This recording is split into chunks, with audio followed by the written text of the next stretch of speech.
If you like this video, make sure to subscribe to our channel and hit the notification bell icon to get the latest updates. So which key features of IM being leveraged by EWM? Yesterday we saw that, right? The IM can handle different stock types, special stocks, and it has a good integration, and it supports several scenarios, like consignment, subcon, individual PO, the drop shipments. So what are the limitations of IM? Where exactly IM is giving the baton or the control to EWM. Why EWM or WM is imperative? Because uh, there are so many SKUs, and bins are beyond a threshold, so it's very difficult to maintain a register and then do all the activities. That's where we need a system to guide the operator for a proper bin to do the put away, and also the picking would be faster. Picking, we talked about the throughput, and the turnaround times are quite important in the outbound. A natural objective of any WM is the right goods needs to be delivered to the right customer in an efficient way. The efficient way means everything is understood, or implied. The space utilization, the resource utilization, and most importantly, the personal human being should be effectively utilized. The productivity are important. So why to store goods? We know, right? Regardless of the scenario, we need to store the goods and also protect the goods. There's no point in just storing the goods and wasting the goods, or scrapping the goods without proper storage. So why EWM? Anyone?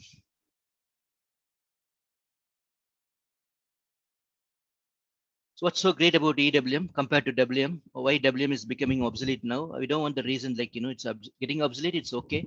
That's why we are moving to EWM. But other than that, why EWM? To address the complexities, various complexity, operational complexities, data product complexity. Superb, Bipin. Yeah, operational complexity. In one word, product, process, and layout complexity. All complexities it can handle. Product, right? Variety of complexities, the batch management, split valuation, catch weight, multiple unit of measure, HU, blah, blah, blah. And then the process complexities, a number of activities we do, VAS, deco, quality inspection, packing. All these activities are process complexity. Layout complexity, the layout could be like multiple pick and drop zones, or HOP handover points, or multi-level warehouse, or automated warehouses. We need to track segments, like we track the movement of the train, similar to that. Yeah, so that's why all these complexities are handled. A WM can also handle using TRM to a certain extent, but TRM, I told you, it is very not a good efficient thing to configure and test. It's very dicey.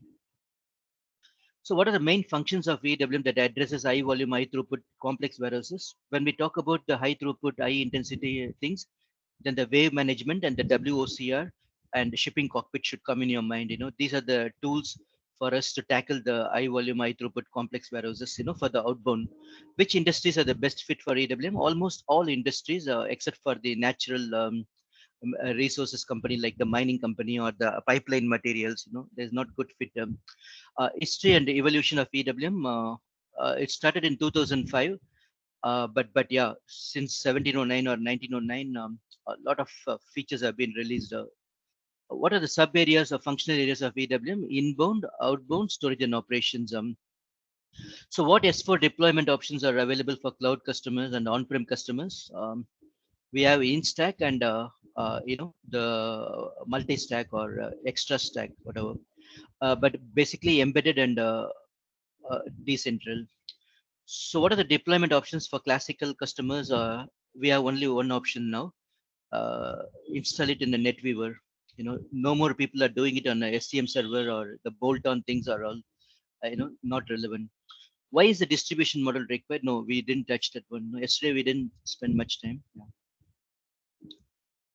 Any questions before I start the today's topic? You guys have any open questions for based on the yesterday's topic, or any other points just stay in your mind? No, I think that was good. All right. So we talked about, that's where we stopped, right? The embedded. So I can add shared and master data. That's the main thing, right? The master data concern voiced by Charu Datta. So the shared master and configuration data, people go for embedded if you don't want the master data complexities. And this is the main advantage, synchronous goods movement. Synchronous goods movement. So real-time postings, you go to Migo and then you do not only GR, you can do goods issue and also stock transfers. Also, we can do synchronous goods movement. Thanks to BMW. Tighter integration, we talked about, synchronous posting means tighter integration, less queue failure for the transactional data. Of course, the master data, no need to do anything, right? So at the end of the day, we are almost, very minimal. Only for the outbound queue, you need to track. And yeah, just in case if you are using synchronous posting to the maximum extent, then the PP, of course, PP scenarios, Kanban, JIT calls, you go for embedded. Otherwise, the decentral for the clear decentral advantage. So what are the decentral advantage? We know, right? Decentral advantage. Decentral advantage, we know, right? 24/7 operations, flexible upgrade, and yeah, many things are the decentral advantage. But the main thing is a flexible upgrade. You don't want to keep all the eggs in the same basket and protect the things. Yeah. Now, so these are the steps in now the system integration. So before that, let's just look at the document integration. I think system integration makes sense. First we will talk about the system integration, then we'll go for the document integration. So don't worry about the steps. Just try to understand the conceptually. There are some activities which the basis guys have to do. Just keep in mind, my training environment is the embedded environment, and it is 2020 only, not 2021. 2020 feature pack 1, I think. So they need to do something. Activate the business function, the RFC connection for both the systems to talk, to send the transactional data, and also right, logical system we need to marry to the client. So these are the technical things done by the basis guys. So there is a cookbook or a guide available for both embedded and decentral. Embedded, you can be doing it in half a day or 1 day time, but decentral it might take a couple of days also. So as a functional consultant, you need to do the org structure. You need to maybe sit with the consultant and SD consultant and do the location creation and assignment of location to the warehouse and shipping points. We need to decide on the shipping points and the GR points, goods receiving points. Let me show you. So this is it's not a complete coverage. Some of the screenshots only I'm showing. So this is where we define a logical system and marry the logical system to the client, and the RFC destinations are maintained. So these are the setup done by the basis. Step number 1, basis has to do the prerequisite. Then step number 2, the EWM consultant, they have to verify the locations created. Normally we have 2 locations, ROD and AFS. I'll come to that little later, but anyone has any idea what is the difference between, why do we need 2 locations, ROD and AFS? ROD is received on dock and AFS is available for sale.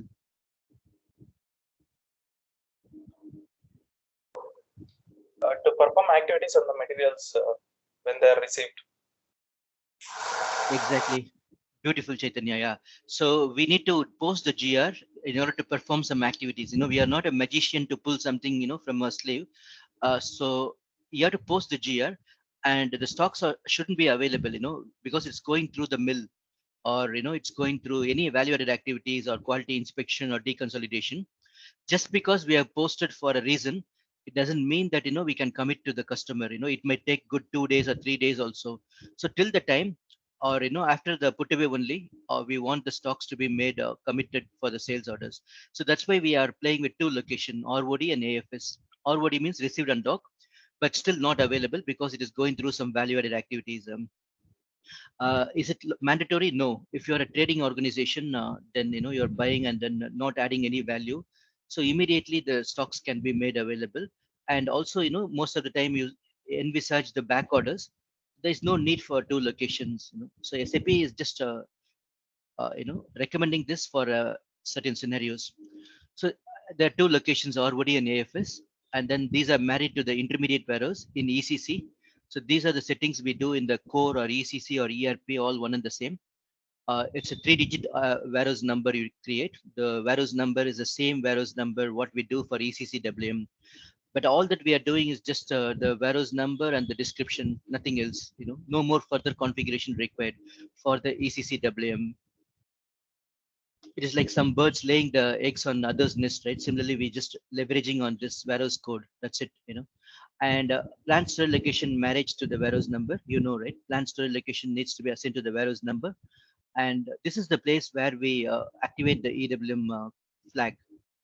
So when we set the flag as EWM managed, from the system knows that it is a EWM warehouse. It's not a DWM. It's not a central WM warehouse or ECC WM warehouse.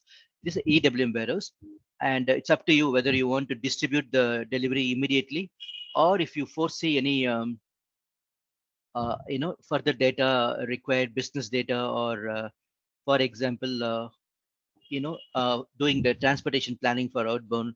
So you want to hold the delivery and you want to, do some value added activities. In that case, you delay the distribution. And once the field is populated or once transportation planning is completed, then the delivery would be automatically distributed. The program will be running and checking the incompletion control and stuff like that actually. So you can basically tie it to your incompletion controls also, and ensure that the delivery is not distributed unless and until the field is populated. And these things are important as well. In a typical EWM implementation, it makes sense to give the control for batch determination in EWM. ECC can send the selection criteria, like I want a German batch country of origin, or India country of origin, or the expiration date I want more than 300 days, for example. But EWM should be free, or should have more leg room or headroom to freely decide on the batch based on the selection criteria. Okay, and this thing, QRFC. What is the difference between RFC and QRFC? Yeah, Bipin, your answer raised. You have any question, man? No. Yeah, I had a couple of questions. One is about on the previous slide, how is the licensing for the EWM for both embedded and for a decentralized? Okay, I skipped the slide. So there's a basic license which is part of your S4HANA, license only. It is no additional license required. But for advanced warehouse management embedded, we need to pay a license. And the decentralized license is, anyway. But this is free. If you're taking the basic warehouse management, it's free. It's free in the means like it's part of the S4HANA package. Yeah. The basic warehouse management can be compared with the erstwhile ERP. No, that is called stockroom management. Okay. Okay, that's a good point you raised. Maybe I can understand that. We need to clear that as well. Let me just open the other slide.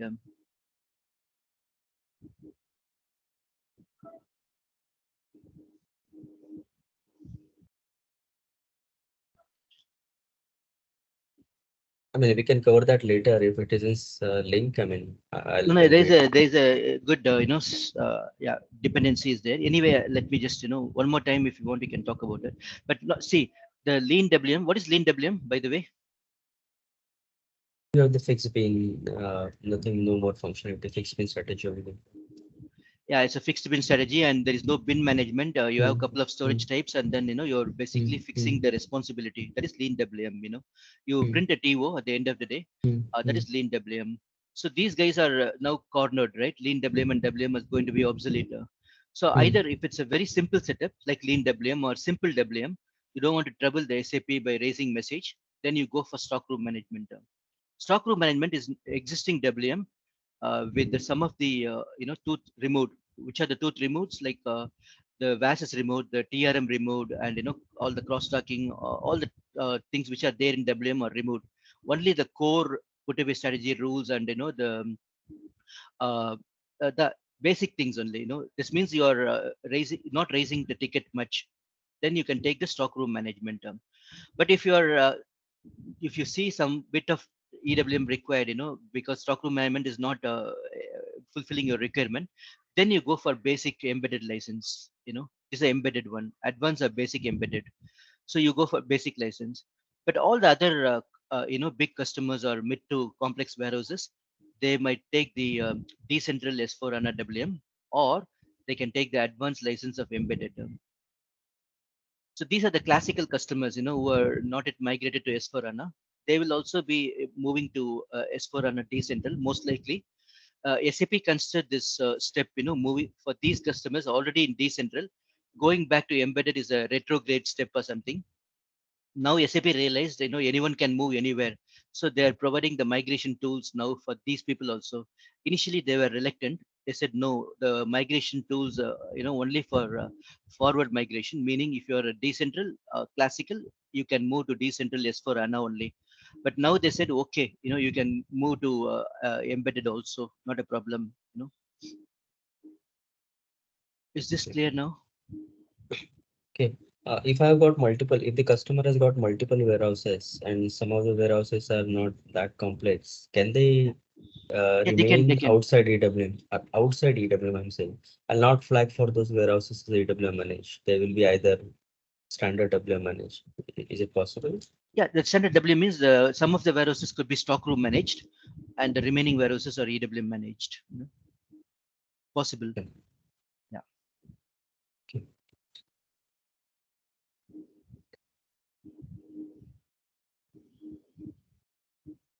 All right. Thanks. Any other question? You one more couple of questions, right? You said. Yeah, these were the two questions. One is mix up of ERP and the EWM, and then licensing. Yeah, we covered that. Okay, all good. So just follow me. The step one is basis they are doing some activities, the RFCs and the logical system marriage to the client. Then step two is a functional where we marry the plant and storage location to the warehouse number, the intermediate warehouse number, and that's where we activate the warehouse as a EWM managed and QRFC, right? What is the difference between QRFC and RFC? No one knows the difference between QRFC and RFC. There's an production support. Okay. So QRFC, basically, am I audible? All good? Yeah. QRFC is basically, it's all remote function calls only, but there is a dependency. For example, if the inbound delivery landed and, you triggered the batch changes or, the delivery split, and those changes are not communicated to ECC for whatever reason it got failed, then the subsequent message also will fail, meaning the GR message also will fail for the given package, maybe an inbound delivery or a production order or the outbound delivery. So all the messages, the preceding message, if they are failing, then obviously, the succeeding message also will fail, so it all will be lined up unless until you fix the core issue. So that is QRFC. Whereas RFC means there's no dependency normally, it will fly on its own independent messages. The IDOC messages are RFC. Yeah. So step three, again, basis is jumping in. They can use the tool-based integration. There's a tool-based ERP integration, and just keep in mind, this is only for embedded customer. For the decentral customer, they have to do it manually, meaning in expert mode, they have to go to the configuration node and then maintain the entries. Here also, it's not mandatory to do the tool-based. If you are not comfortable, or if you are rather comfortable, or you are an expert, then you can go and directly maintain the table entries. So end of the day, these are the entries maintained, the business system group relevant entries. That's where we marry the logical system to the BSG, and a flag says that this is the ERP system. And if you don't say, that means it's an EWM system. You might ask, right? Is it required for a for embedded? Embedded, you can just give only the ERP system. No need to give the dummy EWM system, because the EWM logical system is a dummy system, like eating the ceiling and coming back. There's no separate box or client. This is a dummy one. The S4T EWM 400 is a dummy one, but still, these are different instances. Okay. Uh, this config, if you maintain both the entries, it is okay. No harm, but it just one record is good enough. That's what I'm saying. If it's a embedded, just one record is good enough. But if it's a decentral, both the records are required. So these are the settings in EWM system happening, done by the basis guy. Any idea why do we need business system group?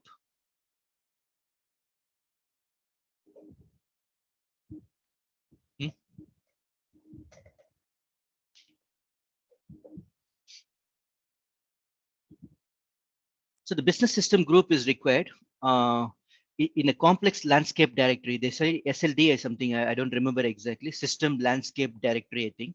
SLD, meaning like a Unilever or a P&G, a multinational client, MNC. So where you are talking about one ERP pointing to multiple EWM, or the other way around, one EWM referring to two ECC or two ERP. In this case, for the forward communication, not a problem, right? Because we have the distribution model, and we say in the distribution model the source and target system. But for the reverse communication, or the return communication rather, the poor EWM system, for example, this EWM2 should know where it has to send the GR message or GA message, whether to ECC1 or to ECC2. That's where we need to form the pair. Each ECC1 and EWM1 is a business system group 1. Similarly, ECC1 and 2 is group 2, so on and so forth. So each and every connection, you need to form a group. Thereby, we know precisely, where this guy, EWM guy, has to send the communication back. See, if you look at the EWM inbound delivery, there's a tab, and that's where the business system is stored. And this would be used by the PPF whenever it is calling and posting the GR or goods issue or post processing framework. It's directly sending it. So we don't have a distribution model like we have for the forward communication, but for the return communication, there is no distribution model, and rather the PPF calls the directly looks at the business system and does it. If you ask a question for embedded also it's required, I told you embedded also it's required, because transactional data there is no escaping. The same example I'm reiterating, the ceiling and coming back, it's not going to another room or another place, but it's eating the ceiling and coming back, because EWM is a different instance. Any questions? Is it clarified, the BSG? Where do we? Yeah, go ahead. So there can be 1:1 relationship or N:1 relationship between the ECC and EWM, right? Right. In the normal WMS also, we can have multiple warehouses and you can have the movements. So similarly here also, one ECC can have multiple EWM warehouses, and or one EWM warehouse. No, EWM warehouses. No, I'm not talking about warehouse. These are different boxes, different client. For example, this is a Vietnam warehouse. This is a Malaysia warehouse, running in their own box. So there are physically two different warehouses, right? Yeah, physically two different warehouses can be in one box also, that is not a problem. I'm not talking about that scenario. Okay. He's talking about two different ECC systems. Yeah. And one EWM. Right. Two different, not warehouses. These are different systems altogether, So two systems can have one EWM, but my question is, there can be physically two warehouses in two different regions for two specific purposes, and that is straightforward. That is we are coming to that little later. That is like the plant and warehouse combination. Sure, that is straightforward. Like for example, you see these are the possible combinations. Like single plant, single warehouse. Multi-plant, single warehouse. Okay, if you go there, so you see multiple plant or single plant can have two warehouses. Okay, plant, single plant multi warehouse, or multi-plant single warehouse, or a dedicated plant warehouse. Okay. SPSW, SPMW, and MPSW. Single plant single warehouse, which is a dedicated plant warehouse, single plant multi warehouse, and multi-plant single warehouse. But these are all happening in the same box, But here we are talking about a different box. Okay, understood. Yeah. I have one question. So where do we link the different ECC system, two different ECC system with one EWM warehouse through BSG? Yeah, this is where we link, like we say, this BSG1. Yeah, this is BSG.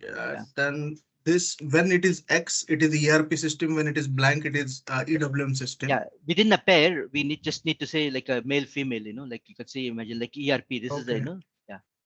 And so if we have two ECC system, there will be another two entries, right? Yeah, one more pair will be there, correct. One more pair will be there. Okay. And then as many as there will be two entries for each. Okay. But you said in embedded case, we don't give the EWM logical system. We just give one entry for embedded, right?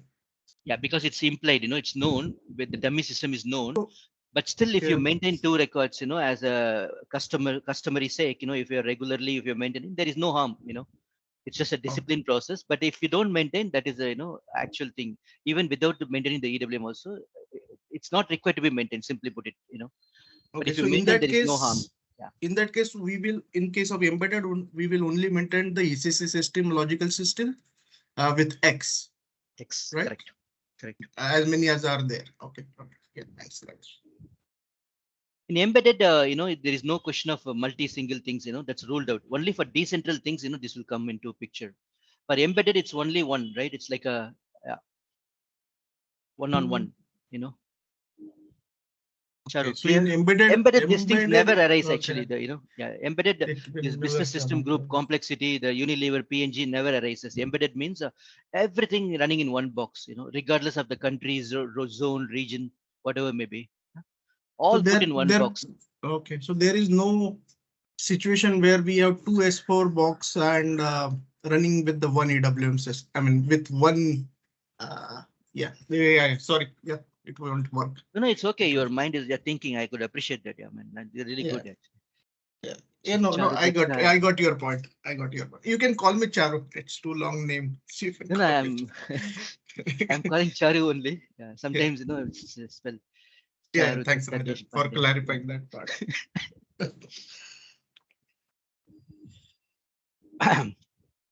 So just take the things conceptually, don't get bogged down with all the nitty gritties, it's just not a rocket science. It's just a simple thing, if you learn the guide, it's just a whatever 10-page guide for embedded, simple one. You can do it, easily. It's not a big thing at all. Take it from me, offer a job if you train the gun. So not a problem. Don't take it, I try to understand conceptually. The basis guys, they have to do something related to business system, the logical system, the RFCs, and you are doing some plant storage location, and this is the important config node where we are activating the EWM flag, and also the batch determination we talked about. Ideally, you should challenge the client. In a typical implementation, EWM implementation, the batch determination should be in EWM, because sometimes ECC might create the outbound deliveries 3 days, 4 days in advance. By the time it lands in EWM, the batch may be scrapped or or blocked or whatever reason, and ECC sort of smoking crack in a ivory tower. So they will not know the layout considerations and many things they will not know. It doesn't mean that they can send a batch. They can still send a batch, specific batch. If you activate the switch, it doesn't mean that ECC can't send a batch. No, ECC can still send a batch for some special scenarios. You can do the manual override. Anyway, system is a system. You should be able to override them. And QRFC now we know. And delivery changes is outbound delivery. This was recently introduced. I don't think this is there for classical customer.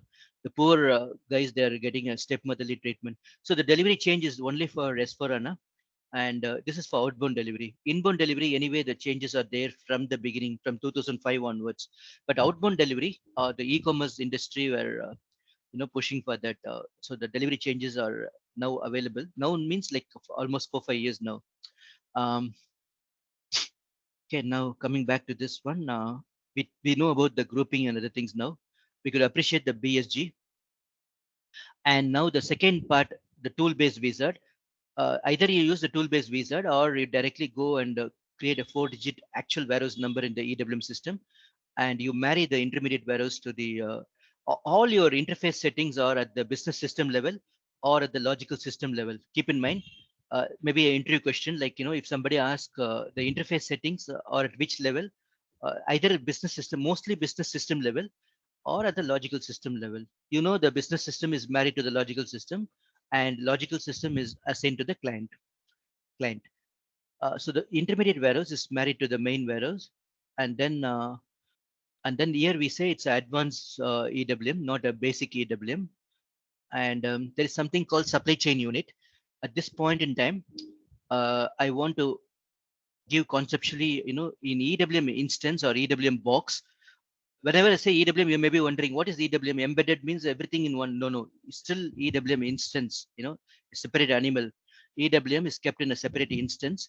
So there, we don't deal with the plant. We don't deal with the location, storage location. These concepts are not there, because these are sort of ERP concepts or enterprise concepts, and it's not a supply chain terms.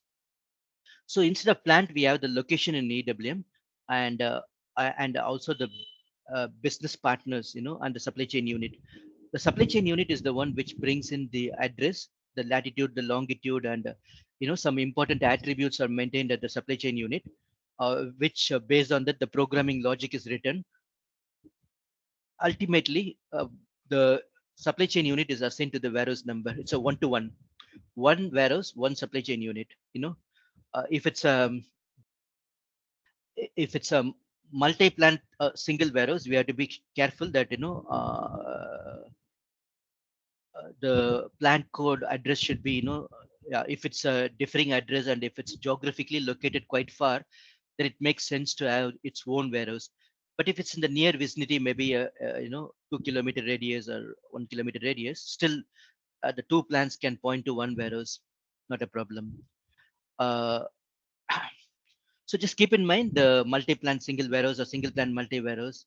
We need to be marrying the warehouse to the supply chain unit, and supply chain unit is the one bringing in the address information. At this point in time, just assume that the supply chain unit is bringing the address, and also some important attributes are maintained. Okay, so these are the settings. Either you can go directly do it in expert mode, or you use the tool and then navigate the wizard, and then it will populate the entries. Now, we talked about the distribution model, right? The distribution model is required to distribute the delivery documents. At the end of the day, we are having 3 types of delivery, right? One, inbound, outbound, and posting chain delivery or transfer posting delivery. Okay, so now we are saying which is my source system, all right? The ECC system, and then the dummy EWM system. In our case, it's a dummy because it's an embedded environment. And what are the BAPIs? These are the BAPIs, delivery change and delivery replica. Delivery replica and delivery change. Delivery replica, why it is twice repeated? Because one for inbound, one for outbound. You may be asking, where is the one for posting change? Posting change is technically outbound only. So you don't have any other transaction. We have only VL32N and VL02N. There's no other transaction. If the posting change has to be seen, you have to go to VL02N or 03N. Are you guys with me? Any questions on this distribution model?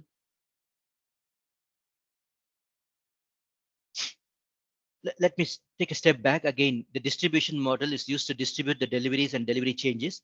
It is one-way communication from ECC to EWM, and the communication of the transactional data happens through QRFC, regardless of the environment, S4HANA to decentral or S4HANA to embedded EWM, and EWM back to S4HANA or decentral EWM back to S4HANA. It's all QRFC only, QRFC.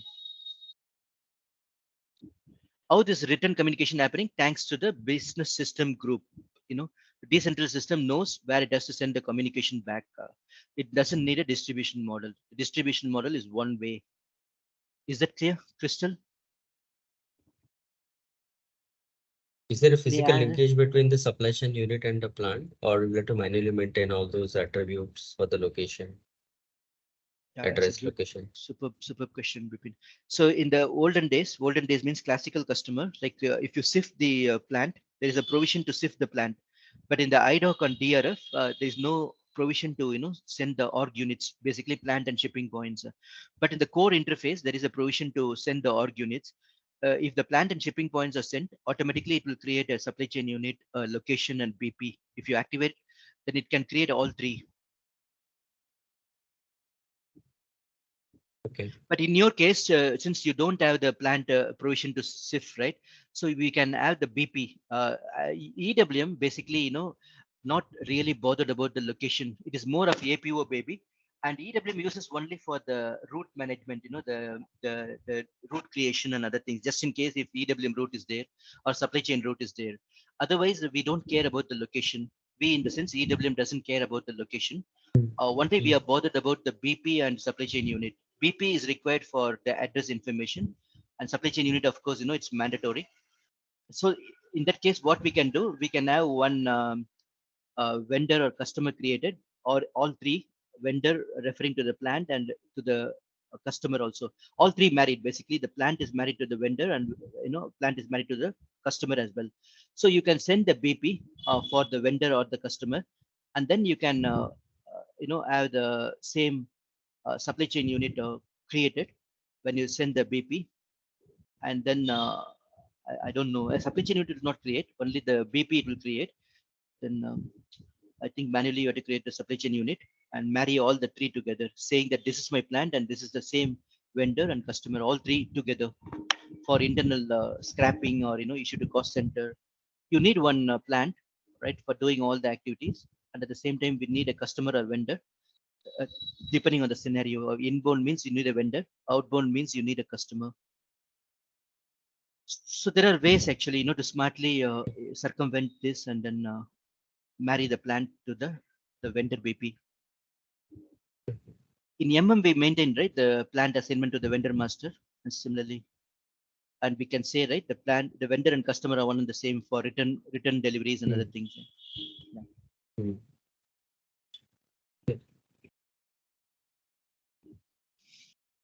So the last step 5, there are some prerequisites, just to know the confirmation control key, CCK. Do you know where from the CCK is defaulted? We need the CCK in the PO, right, line item for creating the inbound delivery. So where from the CCK can be defaulted? Under confirmations. Chaitanya? Under confirmations in PO. Yeah, PO line item at to have the confirmation control key, the CCK, that is coming from where? Vendor master or info record or contract or configuration?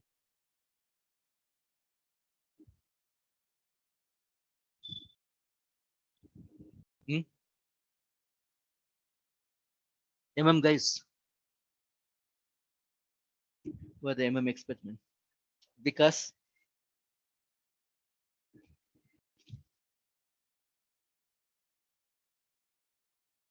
Gagan, MM, tell us, man. Come on. No idea, CCK, where from it's getting defaulted?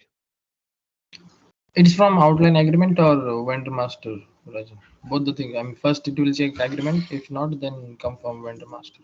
Excellent, Mayur. It comes from the agreement or the contract, and if not, it will take from the info record. If not, it will take from the vendor master. And there is a provision to, maintain it in the config also, especially at the storage location level. If your POs are dealing at the storage location level, they like the STO POs, it makes sense to, maintain the setting here for the location plant location combination. CCK can be defaulted. Delivery split is required. It's a mandatory. The delivery split is a two-way control. One at the warehouse number level, and the other one is at the individual delivery type level. This is a finer control, and this is the main switch or main control. So why do we need the delivery split? Any guess? For different batches, I mean, if one batch doesn't have stock. That is called batch split. Okay.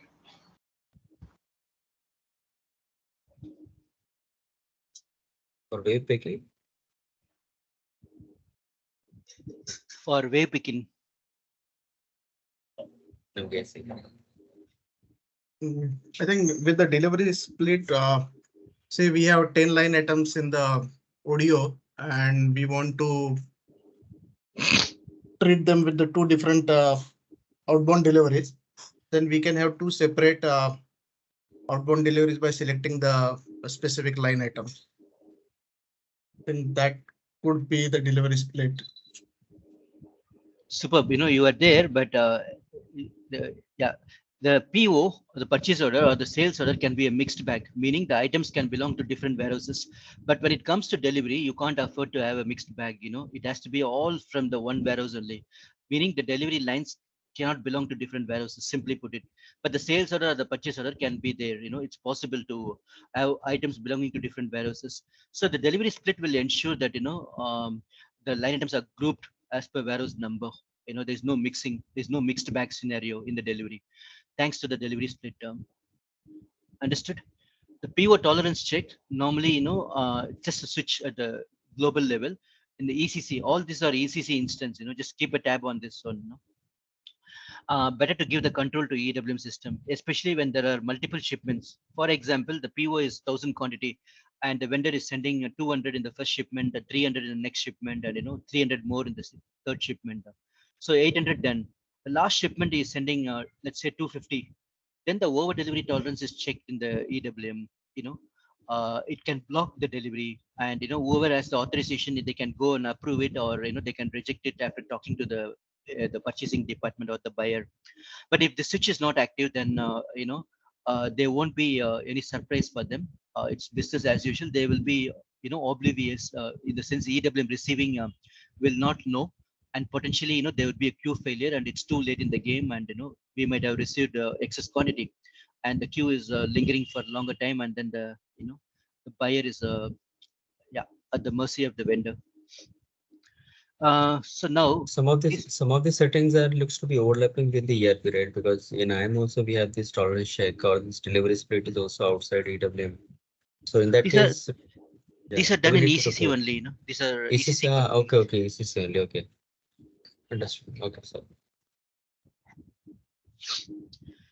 now this is important. This is what happening when you enter the inbound delivery. So first system will check the plant store location. Oh, okay, this is the EWM warehouse is assigned, and then immediately the second step, it will look for the flag. Okay, this is EWM, not DWM.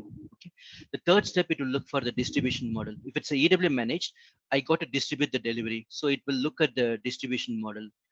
Okay, I have the distribution model. Then it will look for the control, whether to do it immediately or to delay the distribution. The control is at both levels. One is at the warehouse number level, and the other one is at the delivery type level. So why this two-way switch is there again? So the end result, if you want to stop them, then you can play like this. To achieve the desired end result, the main idea is some deliveries you want to distribute, delay the distribution. So that's the main idea. Okay, but just keep in mind, the STO deliveries, inbound delivery, even if you say don't distribute, stop it, means it will not obey. It is, you are not expected to intervene or manipulate inbound delivery. If it's coming from the sending warehouse, it has to be taken directly on the face value. So you are not expected to meddle with the delivery. So it will not obey, even though for that delivery type you say stop the distribution, means there are some exceptions. It will not listen to this configuration. Is this clear now? This is how the things are happening behind the scene, and finally the delivery can be distributed, or it could be tagged for planned for distribution. why wouldn't you want to delay it, right? I mean, you would want to make it as synchronous as it can be from ECC to EWM. Yeah, I told you, right, Bipin, there could be outbound if you're doing some delivery creation in advance for, flight planning, or for, transportation planning, or you're just waiting for some business data to be populated in the delivery, whatever the incompletion control or planned ship issues, or, vendor, when he's sending the ASN, he missed out one critical field, for whatever reason. Otherwise, normally we distribute them immediately. Makes sense? So that's the exception, right? I mean, by design, Just in you would case, want just to, in yeah. case, yeah. But exception only, but exception, there are several business scenarios. We can talk about the exception scenarios. Because again, I know, even if it's a 5%, 10%, we need the provision in the system. But I agree, mostly, you send it immediately.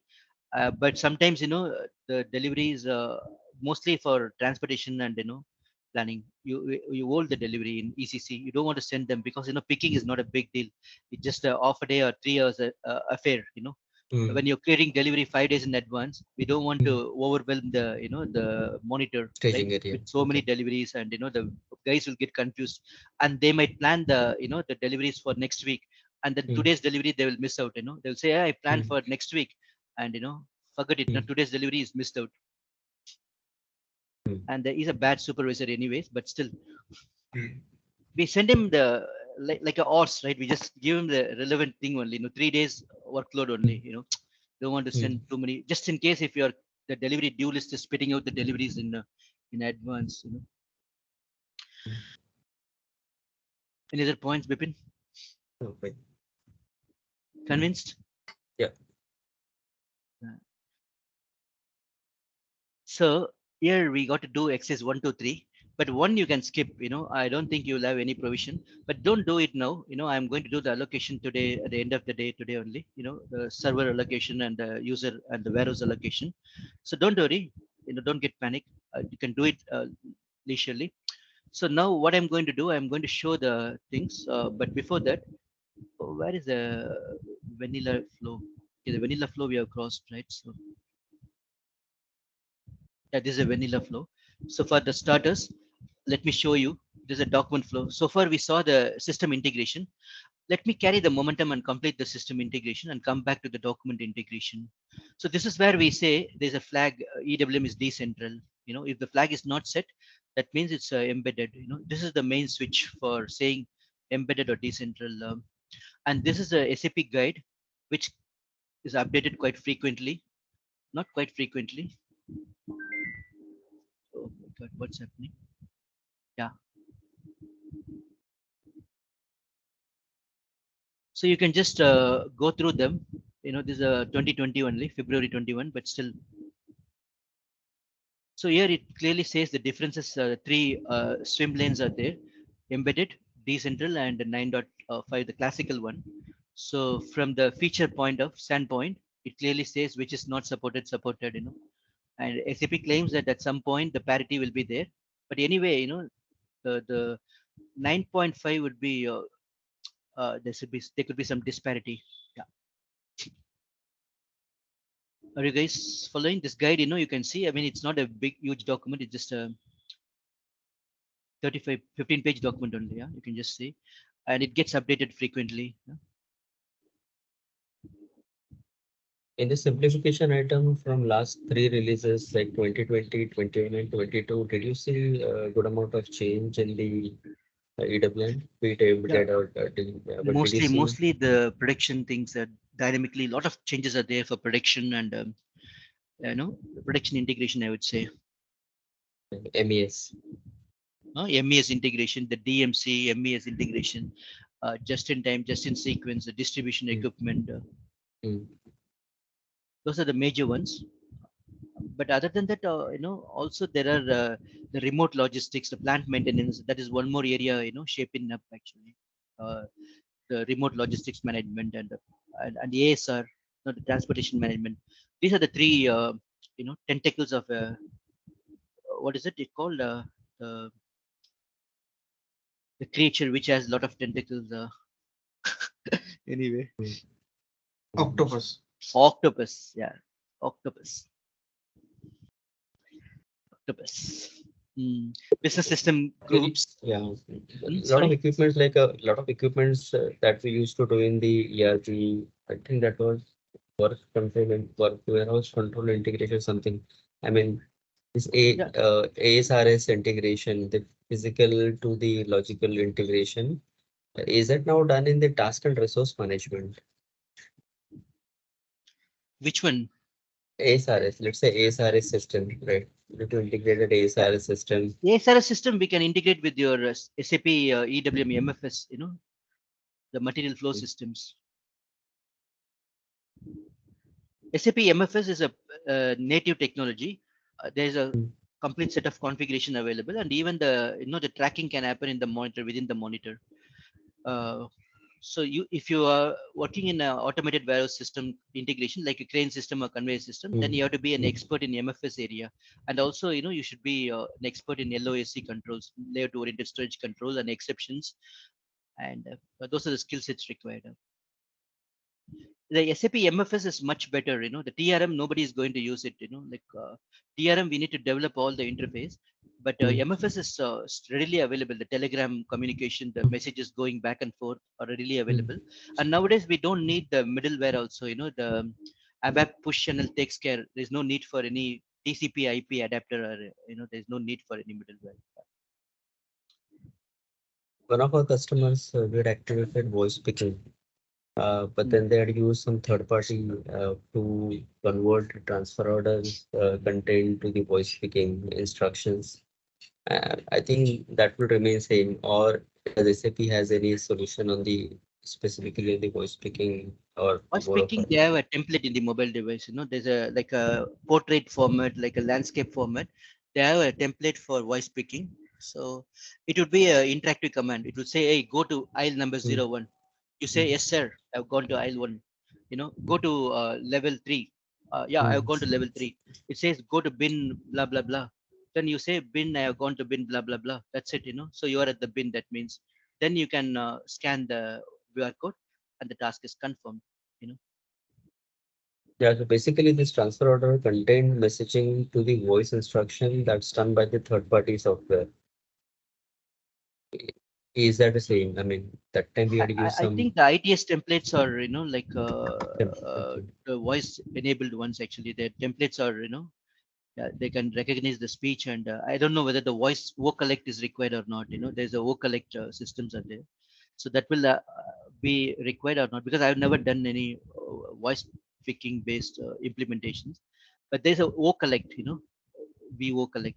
But I don't know, maybe it is still there or obsolete, or especially when the Apple kind of people are coming, the iPhones. So it has more sophisticated things. So the VO collect might be yeah, fading story. We don't know.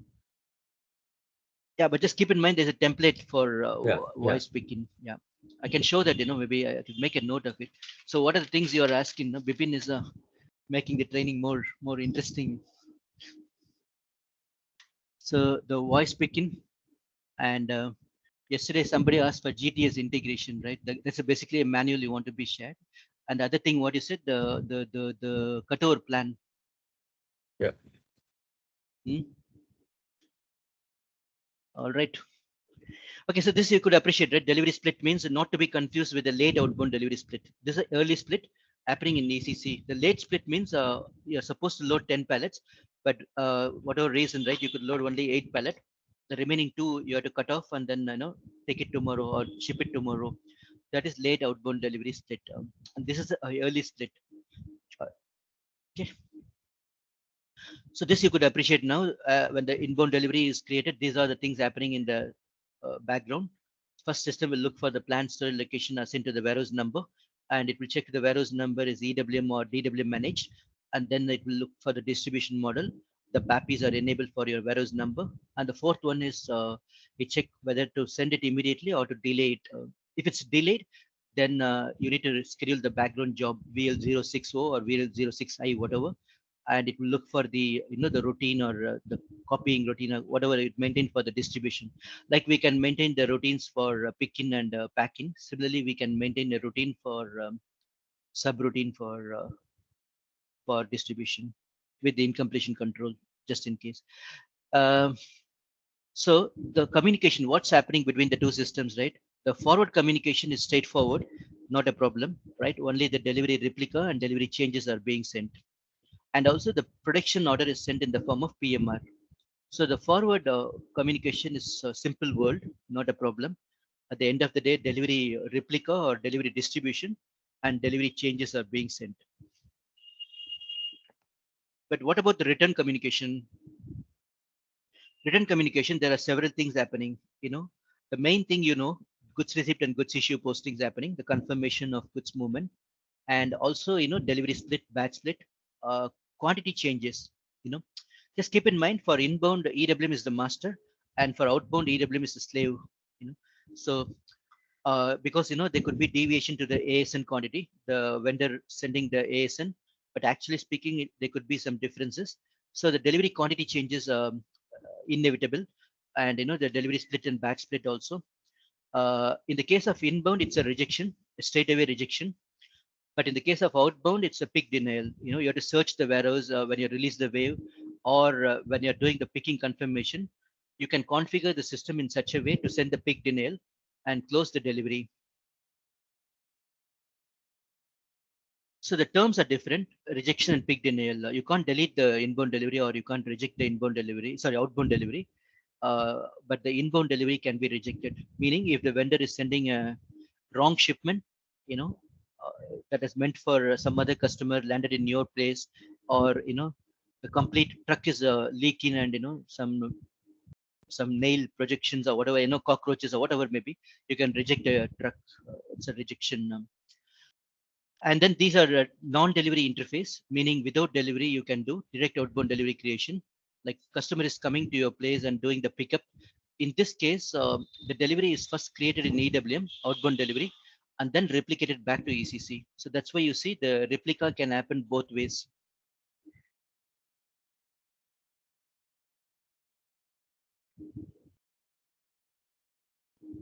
Huh? Are you guys with me? Yes. Yes. Yes.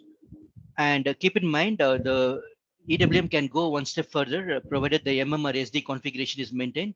It can create automatically the PO or STO also. For example, if you are sending on a daily basis, 50 pallets or 100 pallets to another facility, and you don't want to create a bulk STO and keep tracking on them, you can create on-the-fly STO. You can create on-the-fly STO. Just keep it in the area and then keep loading the pallets and press the button.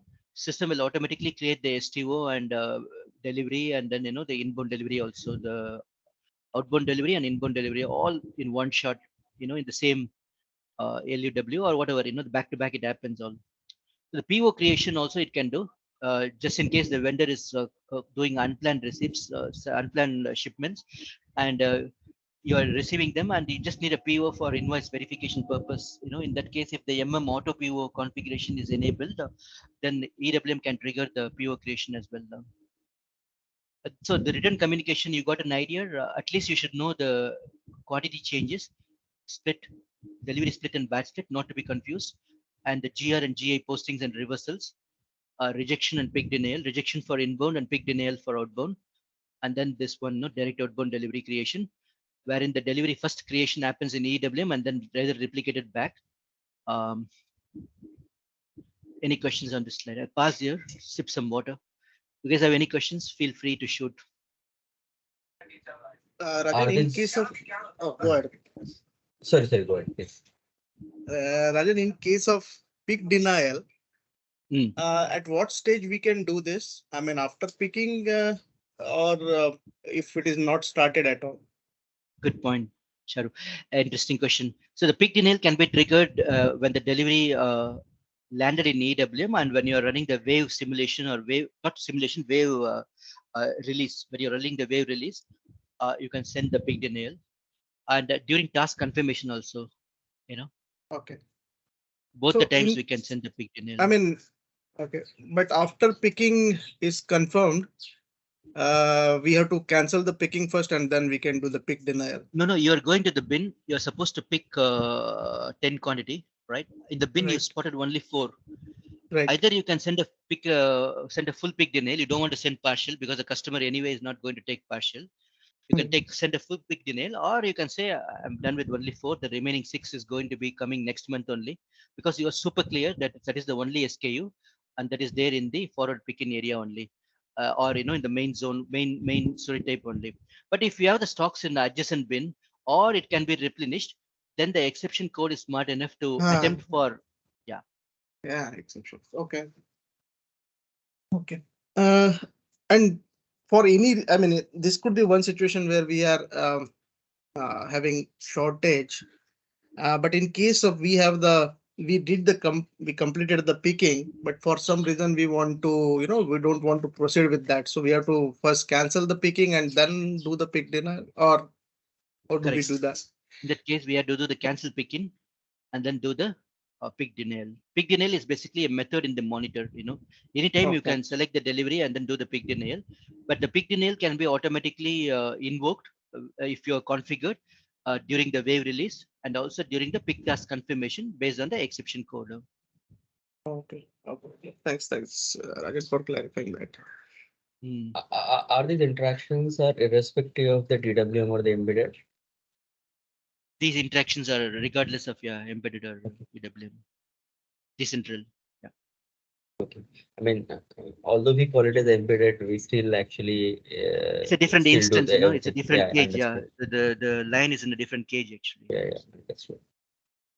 Only it is in your house actually. You're keeping the line like the US guys, but yeah, it's not in the zoo. All right, next one, the mapping. Okay, this is quite a technical one. But before that, let's try to understand the document integration, 1009.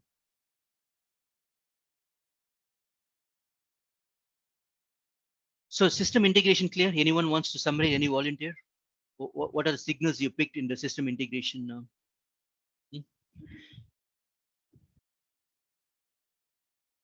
Vikas, Gagan, Mayur Patil, Mayur Patil, sorry, Mayur Patil.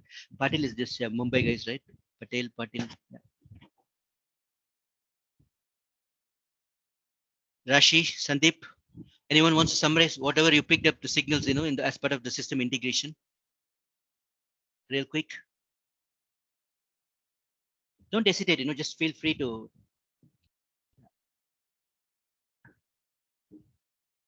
Hello, guys. Want to talk? Is he doing some work? Yeah, Gagan.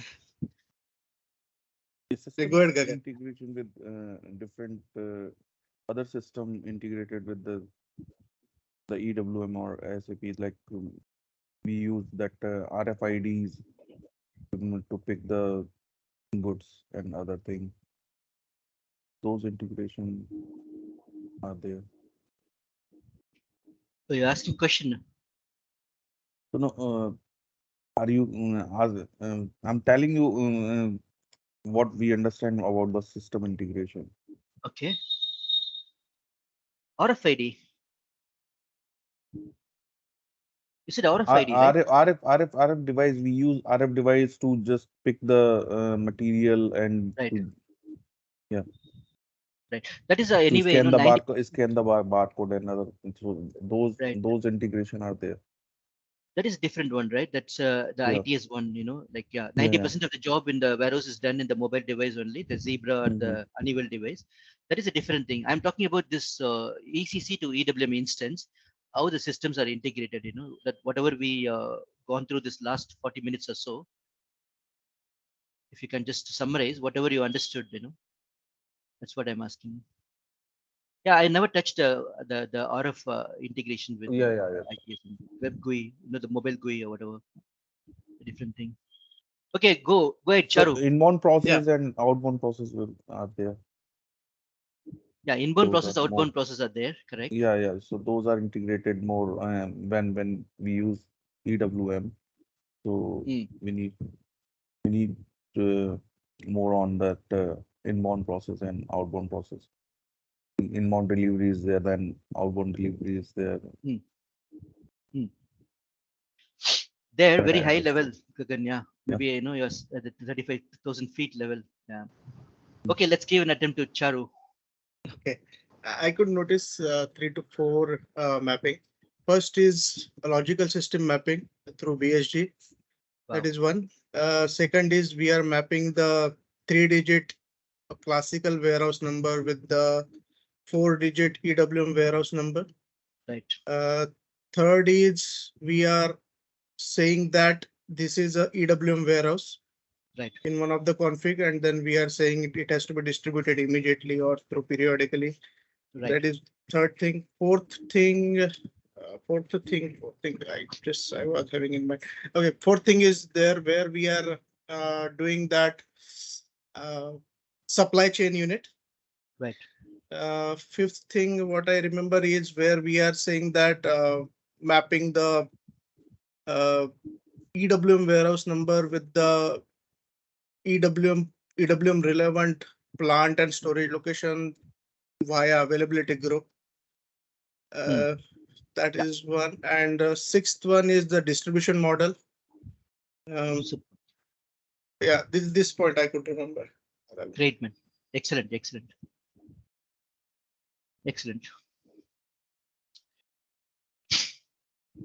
So yeah, the key takeaway is like for ECC to communicate to EWM, it's a different instance altogether, regardless of whether embedded or decentral.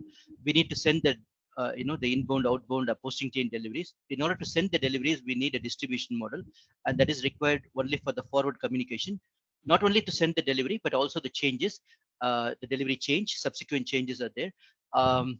And as I said, there's no concept of plant and storage location in EWM.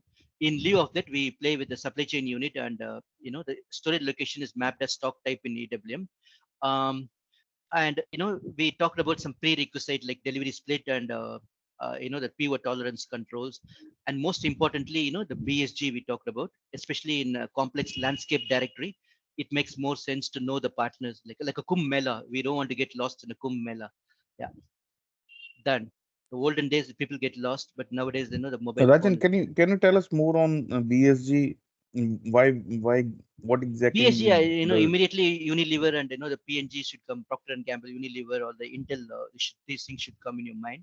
There are multiple systems, multiple ECC, one EWM, or one ECC, multiple EWM, which is a norm. In that case, you should know who are the partners, right? Because the EWM system, it's a very innocent system. It doesn't know where to send. For example, the EWM2 system, it is very innocent.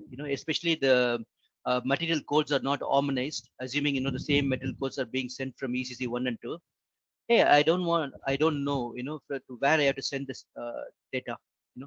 Even though the plant may be different, and uh, this guy might get confused actually. That's why because the supply chain unit is anyway same. Like one supply chain unit is into one warehouse number. Now we could appreciate, right? Assuming there's a plant 1 year and then plant 2 year.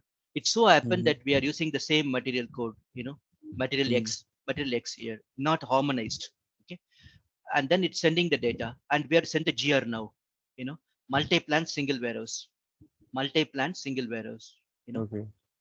And then where I have to send the GR, to this ECC1 or to ECC2. So that's why in the material master, it will do something prefix or whatever. There's a big topic how to harmonize if it is not harmonized, or how to live with that. It tags the business system group in the product master also in EWM, and that is copied to the delivery document also. And thereby it knows, oh, okay, I have to send the GR to ECC1 and not to ECC2.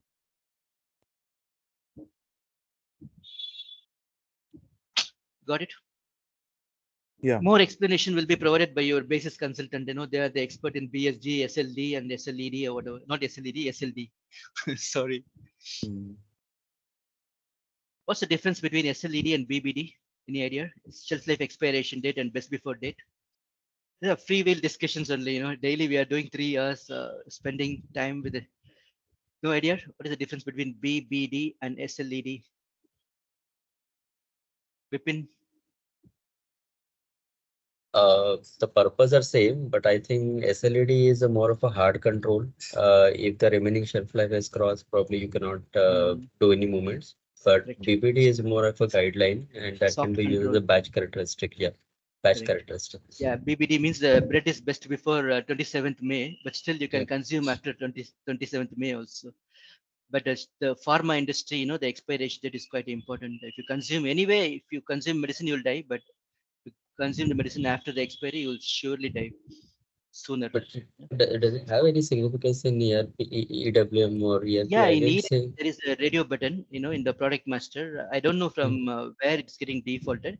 I'm not sure, it's there in my list actually.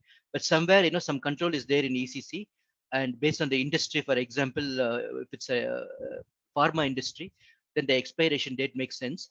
And if it's a food industry, then the BBD makes sense actually. Yeah. So it's either or. But Radio are button. there any controls? So did you see any controls based on the ECC, there is a BBD? control, but I don't know. You have to Google it and find it. The material type level or somewhere. I know in EWM for pharma EWM, warehouses, food industry warehouses. In EWM, we have only this control. I'll just show my system first time. We'll show the system just for the BBD. I don't know whether my system is up today. Are you talking about the indicator? The shelf life expiration date and the best before date indicator? No, I'm talking about the radio button. Yeah, those radio button, those two radio. So basically, what I experienced, Bipin, if you have E as an indicator in the product master, and you have to enter the production date as a mandatory. And if you have B as an indicator, then you have to enter the shelf life date. No, I'm not talking about the production date as a mandatory things. I'm talking about whether it's a BBD industry or SLED industry. Okay. So if you look at the EWM product master, SEWM MAT1. So TLP1, I'm just taking my product code. Okay. What's happening? Sorry, not T. Virtual training, large part 107. No, virtual training, VT, large part. LP stands for large part. Okay. So this is the switch, from where it's coming, right? From ECC, some control is there, which automatically sets the radio button, whether SLED or BBD. This is what I'm talking about. This is coming from the ECC product or material master based on the indicator in the plant storage location view. If you go to the, and in the plant storage view 1,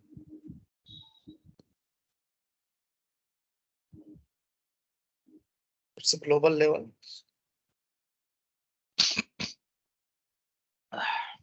Here, this expiration date indicator, B or E. That is what updating there. Okay. And if you have E, then you production date becomes mandatory to enter in the delivery. And if it is B, then the shelf expiration date is mandatory. Okay, this is what you're saying. This is what the problem I was discussing. Okay, so my indicator is LP1 only, it's saying B only, B means it's a food industry, right? BBD. Correct. But still it is having okay, this is BBD only, right? Correct. Yeah. So what problem then? Yeah, anyway. So what is happening? Some plants are using these values. Okay, and the EWM plants do not want to use these values. Okay, but the plants which are using these values, those are not EWM relevant. So when they are posting the good receipt, anyway, the field becomes mandatory. So they have to enter. But in case of EWM, being this data at the global level, in EWM level system does not mandate you to enter that field. And when it comes to distribute to ECC or S4, it fails because the production date is not there or shelf expiration date is not there. Okay, so the problem is the global level, right? Even though we entered plant, this is a global level. So all are none. That's a problem. Yeah. Okay. Yes. And we cannot remove the data being at global, and some plants are requiring it. So understood. Only option I see is we have to make the field in mandatory that inbound delivery in EWM. In case and optional here in ECC. Okay. If the values are there in these fields in the ECC master, but I'm trying to find out how we can. If all the other EWM plan, other non-EWM plans, we can make it optional. No, it is optional anyway right now. Okay, optional anyway. Then what's the problem? So being optional, people are not entering, right? When they are processing the inbound delivery in EWM, they are not entering that value. And they are posting the good receipt. In EWM, we can make it mandatory, That's what I wanted to do now. Yeah, make it mandatory there and keep it optional here, So. Yeah, I am not sure how to make that mandatory. I'm trying to find out some body. No body. Straightforward configuration, man. Why body? I tried. You are saying the incompleteness check, right? No. There is a status management expiration date. It's just a bit of configuration, just of 1 hour job. You have to pay me. I'm just kidding. No. Field control. So if you, I don't know when you will have some time, or if you can tell me how to do that, I will be helpful, Rajan. You owe me some lunch. Big time, yes. Okay, sure, Charu. We'll take it offline. Yeah, just make a note. Charu, right? Okay, Charu. It's a lady. I'll help you. Okay, now you know this field, right? The batch management also. Nowadays, the field is there. I don't know whether you guys are aware. Again, this is a global switch. Once you activate batch management, for all plants, it's activated. But if you don't want to trouble some plants, you can deactivate them. This is additional new field added in 2020, I guess. So this is just to keep in mind. Similarly, SAP should revisit them and then maintain them. Make them locally for plant level rather than keeping it the global level and causing grief to the poor customers. Okay. Yeah, thanks. There's a good field in the product master itself. I was searching in the material type and other things. Now it's a good one. You told me. All right. Thanks, Charu. Where are we? Okay, that's why we came here, right? Okay. 10:24, 5 more minutes, and then we will break for 10 minutes. All right, what's happening with this? Yeah. So let's get into the document integration. Now this is clear to you. Additional interactions you should be, able to tell at least, the delivery split, the quantity change, and yeah, the PO STO creation is too much. But if you know that, it's good. Otherwise, it's okay. Now let's go to the document integration. Now that we know the system integration, and the document integration is quite simple. So we have the purchase order, or the MO is a manufacturing order, and STO, stock transport order. So these are the three documents, main documents, against which you have the inbound delivery based on the ASN. What is ASN? Advanced shipping notification. Anyone?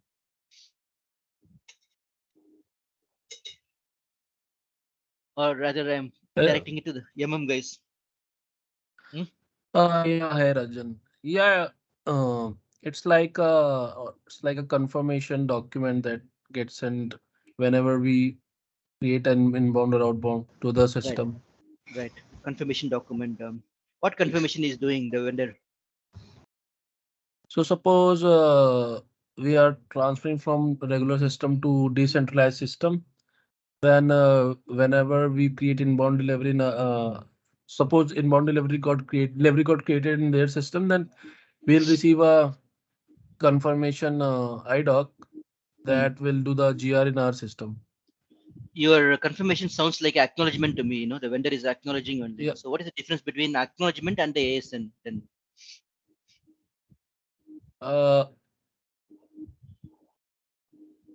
Yes. Like that I know. That. Okay. No problem. A good attempt. Anyone else? What is so great about the ASN? When you ask for the material from the suppliers, supplier gives you a kind of a commitment, or when the good starts from their end, they send you the IDOC message. Right. That is registered in your system as the advanced shipping notification. Right. And with respect to that, you can post a good receipt. So it helps you for the better planning. Excellent. So it's like, already we are done with the packing and we have shipped it, or, we are about to ship. Everything is good to go. That's the ultimate confirmation they're sending. So one is that, the date confirmation and quantity confirmation anyway, as part of the acknowledgement, it will come. Otherwise, it will be there in the ASN. The critical things are the date and the quantity. Price anyway, it's a buyer's date. Then the vendor can provide meaningful information, or, more reliable information like the batch, the serial number, or the HU information, which can be leveraged, So these are the information normally comes as part of the ASN. Okay. So now where are we? Yeah, the ASN is there. Rajan, sorry okay. to interrupt. No, it's okay. I had two questions. One is that suppose it is from the yesterday's session. I missed some part. One is that suppose we did partial packing in outbound delivery, and we did the put away or picking, right? Completely for the complete quantity. And let's take step back. You are put away confusing. Like picking, you are done the complete picking, and packing, you are done partially. Yeah, partially packing and complete picking, right? So in EWM, is it allowed to do the packing for the rest of the quantity if the TO got confirmed for the full quantity? The task is confirmed for the full quantity. And for example, take an example, 100 quantity you have picked, and only you packed for, let's say, 70. The remaining 30, you're saying, can it be allowed to pack? Yeah, you can pack it, no? The stuff is lying in the pack work center or in the staging area, you can pack, But the picking is already done for 100 quantity, and 70 of them are packed. Yeah, the sequence is PPSL, pick, pack, stage, load. So after picking, anytime you can pack, No, it's like what I know is as shipment, we can pack after shipment, but after like full TO got, suppose we created the transfer order and we confirmed the transfer order, and transfer order is for 100 quantity. So for rest of 30 quantities, like how can we pack? That's what I'm saying. I forgot about the WM now, but in EWM, you can pack it in the work center, pack work center, or in the staging area, If it is mapped as a work center, you Okay. can pack anytime, not a problem. But forget about the Yeah. TO business. TO, I'm not sure. It's a 2005 story or 7 story. Just Yeah. forget that. Yeah, Yeah. It's in ECC. We cannot do that. It's and not it's possible. hopeless, man. It's dead horse, dead horse. Okay. And another thing is, what about warehouse shelf life? It is similar as ECC WM. Yeah, same shelf life expiration date means you can enter the production date and capture them, which is called classification, and then that is stored as a quant attribute, and then that can be used for picking. Same thing, same things, and nothing changed. Okay. Okay. So now coming back to the documents, right? We have these documents, right, very well versed. I say IBD just to differentiate this one and this one. This is the EWM inbound delivery, and this is the LE delivery, logistics execution delivery. Just to be careful, I say IBD, energy saving term. The acronym, I use a lot of acronyms, but you guys, don't use them. ID is the one, IBD is this one, and there is a notification. Don't worry about this notification. This makes sense only if you're 3PL and connecting to the heterogeneous systems, then you have to build the interface and blah blah blah. This is like your security fellow at the main gate. You can do the checks and balances and then only allow the the people inside your house. But otherwise, if you are dealing with the S4 HANA, then you are super clear that you are dealing with the ECC S4 only, and then there's no need for notification. You can turn it off. And anyway, for embedded system, this document is not applicable. So don't worry at all about this document. This can be compared to your PR, or your planned order. So this is your actual document, mother document, also called as warehouse request. You see how many things I'm using: ID, mother document, warehouse request, and against which you create the task. The task are the individual French fries or the burger or the coleslaws or whatever. It cannot be given one by one to the operator. He will throw the device on you. So it has to be bundled. Even if you are moving one pallet at a time, there's a one task, one WO. There's no escaping. One task, one WO. And it makes sense to bunch them as per the resource qualification, the equipment constraints, and the layout considerations. All that will play a role, and it will decide on the WO. So the WO is non-negotiable. Whenever the task is created, a WO is mandatory. In the same LUW, you get the WO. But if you ask technically, a task alone can exist, yes. W alone can exist with other WOs, yes, possible. Both are possible. Okay.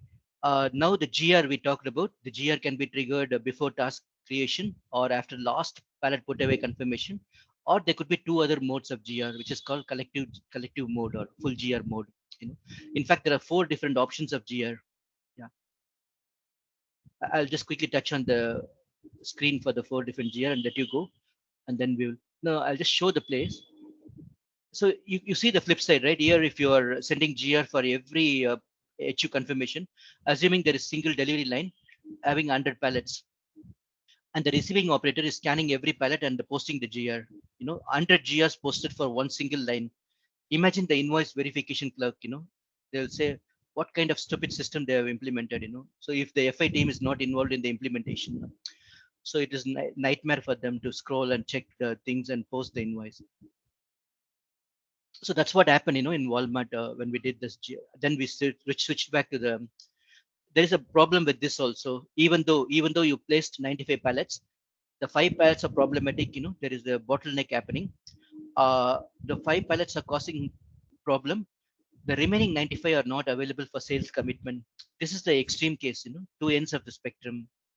So that's why SAP provided a middle part with 2 more GR, a full GR and a collective GR. I don't remember the name, but those are interesting ones. Any questions on this understanding of the document? So only the good news is in EWM, we have only one document, the inbound delivery, against which you create the task. And the task cannot be given individually. It has to be formed as a bundle. Even though one task, we still need a WO. WO is nothing but EOWP, executable optimum work package. The WO can be compared with your TO, transfer order, and the WT can be compared to your task item, sorry, TO items. Right? This is what we did on the other day, comparison. The WO, warehouse order, TO header, and the task is the TO item. Following. So where are we? The inbound document flow, right? It's clear to you guys. PO, manufacturing order, STO, and against which we have the inbound delivery automatically created. through the IDOC or coming from the SNC collaboration, the Ariba portal, or you create automatically, either way, whatever way, the notification is there. I told you notification is not applicable for embedded, and even for decentral you can turn it off. Then the only document, and then GR we talked about, several ways of doing GR.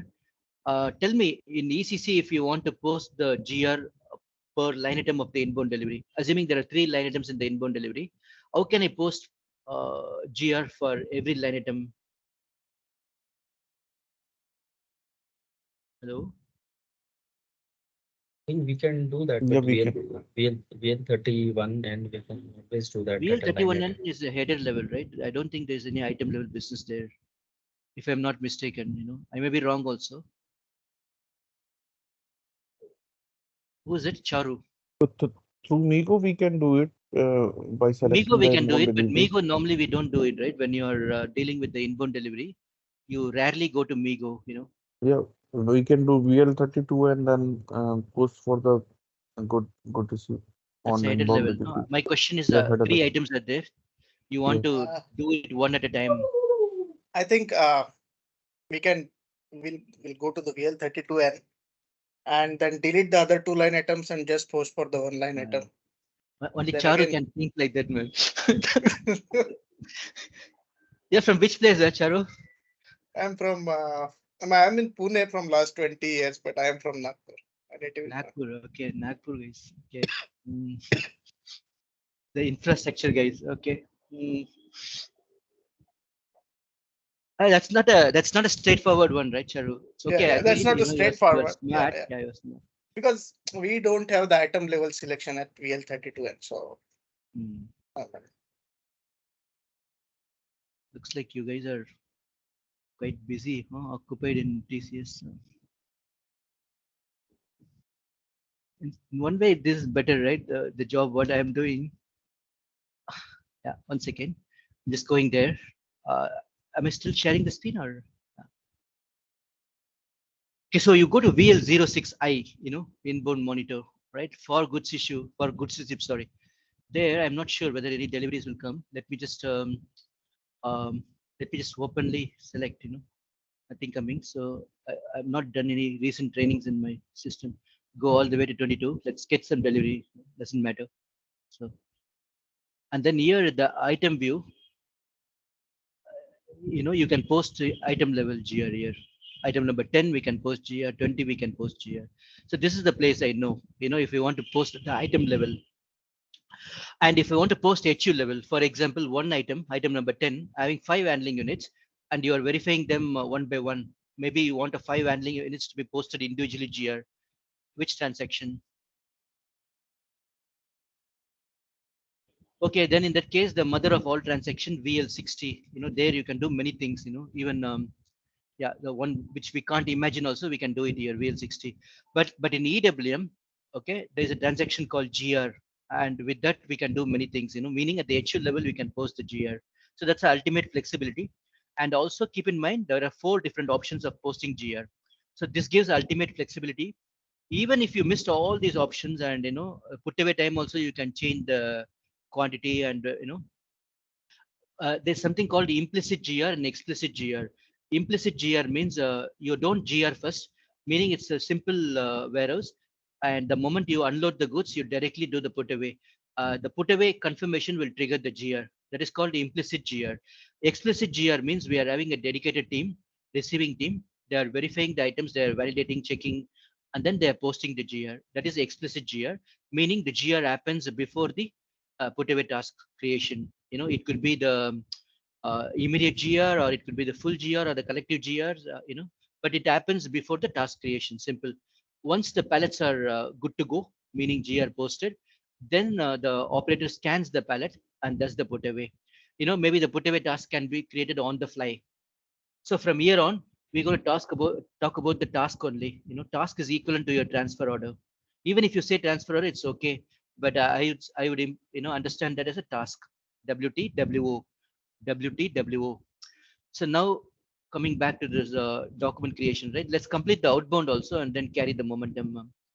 So inbound document flow, are there any questions, guys? So here, if you compare it with your the ECCWM or LEWM or whatever, we have only two options: GR before TO and GR after TO. And we know the flip side to it. Even though you placed 95 pallets, the remaining 5 pallets are stuck. They are not available for sales commitment. Here, too many sardines, too much traffic, and it's quite annoying for the other people, other stakeholders.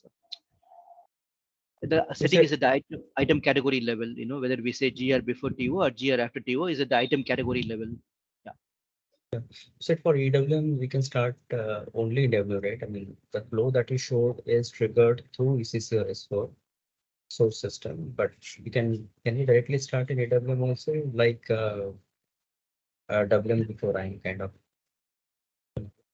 Yeah, you can do it, WM before IM kind of thing, because we talked about the poor vendors are unable to provide AS, and in that case you can use the EGR, provided if you are a decentral customer, you can use the EGR concept. Not in embedded? Embedded customer, you can do synchronous posting, directly go to Migo and then in that case you're posting the GR, right? So in embedded customer, you can directly refer the PO in the desktop transaction or Fury application and then create this document. Okay. In IM, we have another way of either we do 101 posting that triggers this flow, or in earlier days, we used to do 103 plus 105 two-step. Yeah. So if I do that two-step GR in ACC, still the flow will be same like 101, right? 103 and 101 will behave same for EWM. Yeah, 103 no business for EWM because this is the GR block stock, and then the 105 is relevant for EWM. Only. Yeah. Okay. And coming back to your thing, you can initiate the GR directly in EWM also, meaning you don't expect the inbound delivery. Let me just flash the, no, I can't flash the EGR slides. It's like, yeah, the logos are not put in. So I will cover the EGR anyway. EGR, just keep in mind, EGR is a concept where the vendor is unable to provide the ASN and you are a decentral customer. If you are an embedded customer, you have the option of synchronous posting. Synchronous posting, of course, the GR will be posted first. There is no final controls, actually no further controls. The GR mode is not relevant. First GR posted and then only you can, same like your the WM module. Yeah, okay. GR posting happens before you do that. You're touching the book. That's the only drawback in synchronous posting. But if you're a decentral customer, you can use EGR, or if you're an embedded customer, if you don't want synchronous posting, you can go to the backend transaction, either a Fiori application or the the GR transaction, and then refer the PO being in the same box, and then you can create the inbound delivery. Meaning the EWM instance, the inbound delivery is first created in EWM, then it's up to you whether you want to replicate or not replicate, because there's no fun in replicating as a post facto, rather you would directly post the material document. So you don't want to replicate again in ECC. It's one more headache because anyway, there is no inbound delivery in the first place. So why do you want to create them in the second place? Yeah. Okay. That's right. I mean, HU and all that you can create in EWM itself for stocking. So yeah, you don't need to. So all that, you just highlight them, keep a note of them, and then, whatever scenarios we can try. Yeah. When you're doing the demo, feel free to do whatever you want in this period only. Yeah. Sure. So now let's do one simple thing. Before that, let's do the outbound. So outbound world is a slightly interesting one. We have the sales order or the STO, against which you create the outbound delivery, OBD, the delivery created using the delivery due list. And similar to that, there is a ODR. The ODR, not to be worried much, it's just a temporary document for doing the checks and balances, and basically used for a non-3PL, sorry, 3PL to connect to the non-SAP systems. But the main document, the mother document, is ODO, and against which you create the task and the pick task and the WO. And there is additional delivery, one more delivery, final delivery. So why do we need this final delivery? In the inbound, there's only one document, whereas in the outbound, there are two documents. Why do we need this additional document? Any idea?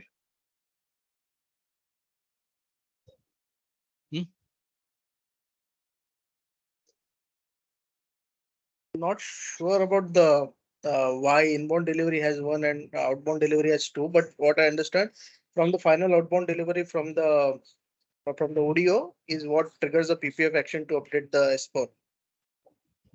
Technically correct, but you said only what's happening, right? You're like a news reporter, but what's why it is the why it is required? Huh? Maybe for the complete invoicing. Complete invoicing. I mean, Complete yeah, invoicing means- invoicing. Yeah, I mean, invoicing at a delivered level. But if somebody wants one invoice per sales order, I mean, even if there are multiple outbound deliveries, I don't know. You touched invoice, you maybe accidentally you tripped on the landmine, but not exactly the point. But yeah, here you see the third delivery, final delivery is used for the late outbound delivery split. We talked about 10 pallets you are supposed to load, only 8 you could load. The remaining 2 you're saying next day shipment. The inbound we can have partial GR. Against the inbound delivery, I keep on posting partial GRs. That's what we saw in VL06I or VL06O, or in EWM it's anyway straightforward. Against one single document you can keep posting the GR, partial GR, even if the vendor is sending the shipment, for the remaining shipment, partial shipment, pending ones tomorrow, you can still use the same document number. Or if you want to split them, that's up to you. Whether you want to split it or just keep it. Meaning, bottom line, the same inbound delivery you can do partial GR, but outbound you can't do it. Outbound means from your point of view, you're sending it in one shot. One shipment is going, one truck is leaving.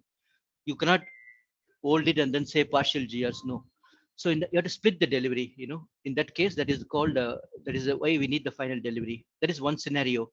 And the other scenario is invoice before GI. For example, you want to, as rightly said by Charu, this is the one communicating to ECC.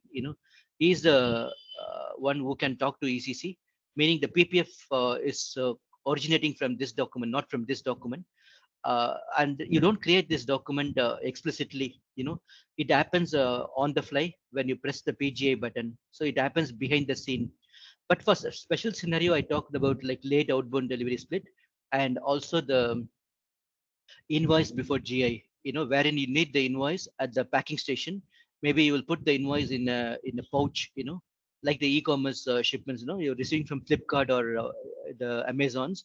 So in that case, you need the invoice beforehand. So you need to send the signal to the ECC before even the packing completion. In that case, you need this document, before GI. You can't wait for the GI. So it's lines down. You need this document to be created before doing the PGI. In that scenario, the invoice before GI and for late outbound delivery split, there could be 2 more scenarios which are not on top of my head. You need this document. Basically, these documents are one-to-many and again one-to-many relationship. For example, if you are doing the route determination in EWM, then one ODR will span into multiple ODOs, and one ODO can translate into multiple ODs. Okay. So against this document only, we do the PPSL, pick, pack, stage, and load, and finally issue it out. Any questions on the document understanding? In EWM, we have 2 documents. In ECC, we have 1 document. And additionally, we have WT and WO. Simple. WT or the French phrase, and WO is a KFC combo. Simple world, huh? Simple world. And nothing much to compare, right? Because traditionally, we used to have the outbound delivery. So it's business as usual. Whatever the TO quantity, it can update the delivery and you can trigger the PGI. This is the prior to the EWM. Maybe WM, WM. TO means WM, yeah. TO, WM. Any questions, guys? I'm happy to address before I jump into the system.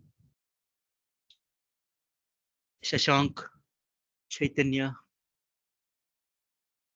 Venkatesh, you're following. All good.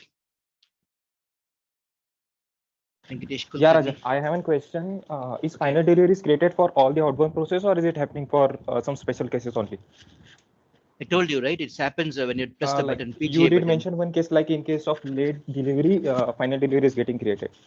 No, late delivery and invoice before GI, you are explicitly creating. You are not waiting until PGI. But otherwise, anyway, this delivery is there. You buy 2, get 1 free. When you press the PGA button, it happens anyways. Okay. Okay, it happens, but you don't care about the document. That is the one. Keep in mind that is the one communicating to ECC. The PPF is originating from that document only, because the ODO is an intermediate document. It's just a warehouse PPSL, pick pack stage load purpose, but the final delivery is the one which is actually communicating to it, and there is a mechanism provided so that we can have one ODO into multiple ODs for the scenarios which I stated. Basically the late outbound delivery split. Invoice before GA is a different story. You are needing the invoice before, and you can't wait for the PGA. Okay. No other questions from anyone? Let's just see the system, how it behaves. So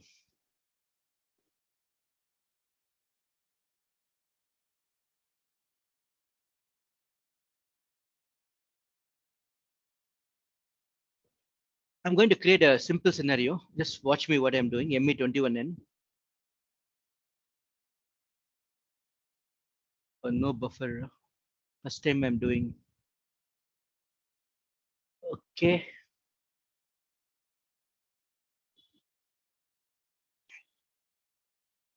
I think we should do this demo with Fiori screens or in the GUI.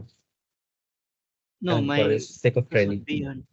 For the sake of training, mostly I would be sticking to the backend only. Fiori, I will just highlight them, or the core or Lighthouse Fiori applications I will explain to you in one session. But I will stick to the backend only. I'm not a fan of the look and feel. I'm more focused on the scenarios and the process. Fiori, I'm not really a fan of Fiori. Fiori is okay, but yeah, you guys have to show the demo to the customers in Fiori only. Yeah. Because the customers are customers, but you are the consultants. Consultants are consultants. We can talk in the back end. Bipin. No, Are that's you? right. I mean, I'm also more comfortable with GUI, but then we typically take a stand that all the testing and all the things Because in the live project have to be done by Fiori only. Fiori only you have to show. Yeah, but Fiori also, most of the Fiori or the backend, whatever we see, the same things only in the Fiori. The look and feel are better. But there are dedicated applications. I don't know whether they call them as the Lighthouse application or something like the pick by card. Yeah, pick by card, and those things. I will highlight them. What is there in EWM. But for the most of the scenarios, the confirmation I will do it in the mobile device equivalent or a FUA, and otherwise backend only. Just to be aware. So when you use the RF devices, you use your WebGUI, yeah? No, I not use WebGUI. I use the RFUI transaction only.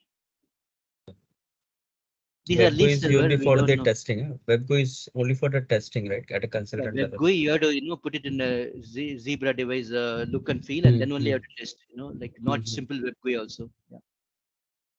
Okay. You'll cover the tiles that are related to EWM processes, right? No, I will not cover. I will just talk about a little bit on the Lighthouse applications only. Otherwise you can assume. Yeah, there are. See, EWM, right? EWM, 90% of the job is done in the mobile device. All the operators, the put away, picking, replenishment operator, everyone either they will carry the ruggedized device or the smartphones.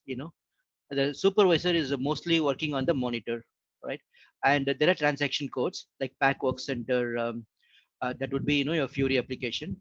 But just setting the expectation, I would be, other than showing the RFUA, I would be sticking to the backend GUI only. Okay. Here we are focusing more on the the concepts, the nuances, the strategy, the rules, and other things, rather than the look and feel. Anyway, I am not comfortable also, that I should admit, and that's not the excuse. Yeah. So now I'm taking one simple product. Let's say 100 pieces I am taking. Okay, just confirmation control key is defaulted, and my warehouse is E07. So if you want, you can set the personal settings. Don't waste time, in creating POs. That's not your job. So we are all using the 1710 only, single plant multi warehouse. Don't try to create new plant or company code. It's my humble request. You can play with your allocated warehouse. So here I am having the allocation here. Bipin, warehouse number 103. Sharu Datta 104. I'm going to share it with the ZaranTech guys, but just make a note of it. You can make individual note. Gagan 105, E105, and your intermediate values is E05. Simple. intermediate warehouse, you are not doing much. Only the main warehouse is important. Yeah. So likewise, you could imagine Mayur 106, Rashi 108, 107 is taken by me. So Vikas 109, Venkatesh 110, Sandeep Dwivedi 111, Shashank 112, Chaitanya 113. Yeah, clear. All 10 allocation done. The password is welcome one, and TCS May batch one. All the way to 10. It's not aligned to the warehouse number. Just keep that's an important point. And I will share the application server, the details all to the ZaranTech guys today evening. You're not going to do it now. Maybe, late in the evening, you will practice to see at least if it's connected or not. But from tomorrow onwards, you will be, tagging along with me. So is this clear? You guys have noted? And please don't create business system or logical system. It's already there. Plant and company code also don't touch. Only practice in your allocated warehouse. If at all you want to do some scenarios, if you are not able to catch up, then use E107, but only for testing the scenarios. Don't meddle with the configuration. We don't have a sophisticated system, so if at all you are doing something, then I have to spend some time and get it right. Actually, I don't have multiple server and refresh. All I have is one dedicated server wherein I put some juniors and I did some configuration. So I'm running the show. I had some 40 odd scenarios. We can do some nice job, provided you guys cooperating and taking it seriously. What I'm saying. Any questions, guys, on this? Are these servers owned by ZaranTech or? No. These servers are owned by me. Is it okay? No, why I'm asking is, do you have an option actually to do a kind of a subscription based something on AWS or Azure for such practice sessions if it is internally not available? I heard that we have some option to buy. Talk to these guys only, ZaranTech only. Okay. You can buy, but I'm just buying from these people only. Okay. Like it's a dedicated one, unlike the other servers. Like where multiple guys are there maintaining. On a monthly rental. This is a yearly thing I'm paying, and then this is for my own purpose actually. For my training and for prototyping only. You mean from SAP? Yeah, directly from SAP. Not directly. Still the SAP guys are quite charging everything actually. This is just Okay. What to say, like the Hyderabad guys only. Understood. By the way, for how much time we'll be able to access the server? Till the training period. The 3 Okay. weeks roughly, we're talking about roughly 16 days of. So I created Okay. PO 565 PO number. Make use of it, and then try honestly in your warehouse, or you can combine, for example, Rashi, there are many people in the same eco world. They can form a team and then they can work as a group. Now, VL31N, I'm creating the inbound delivery.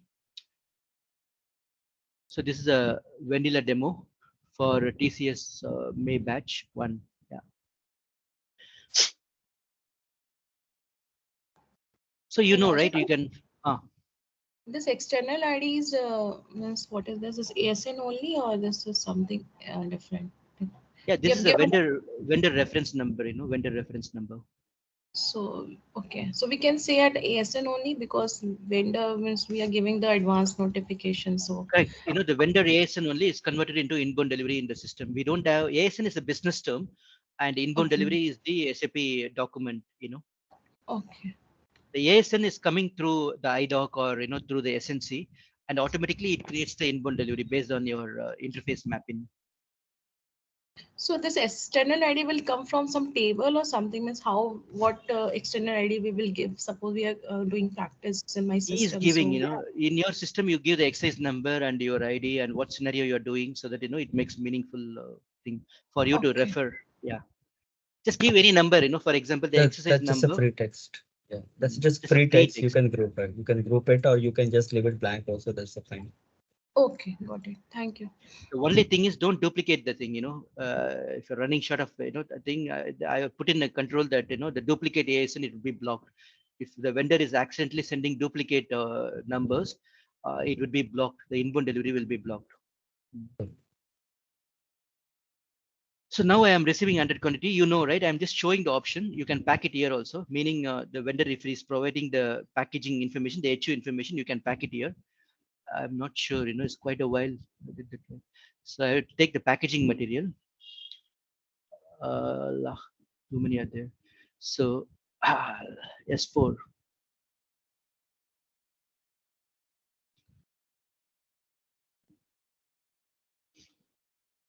The first time I will struggle.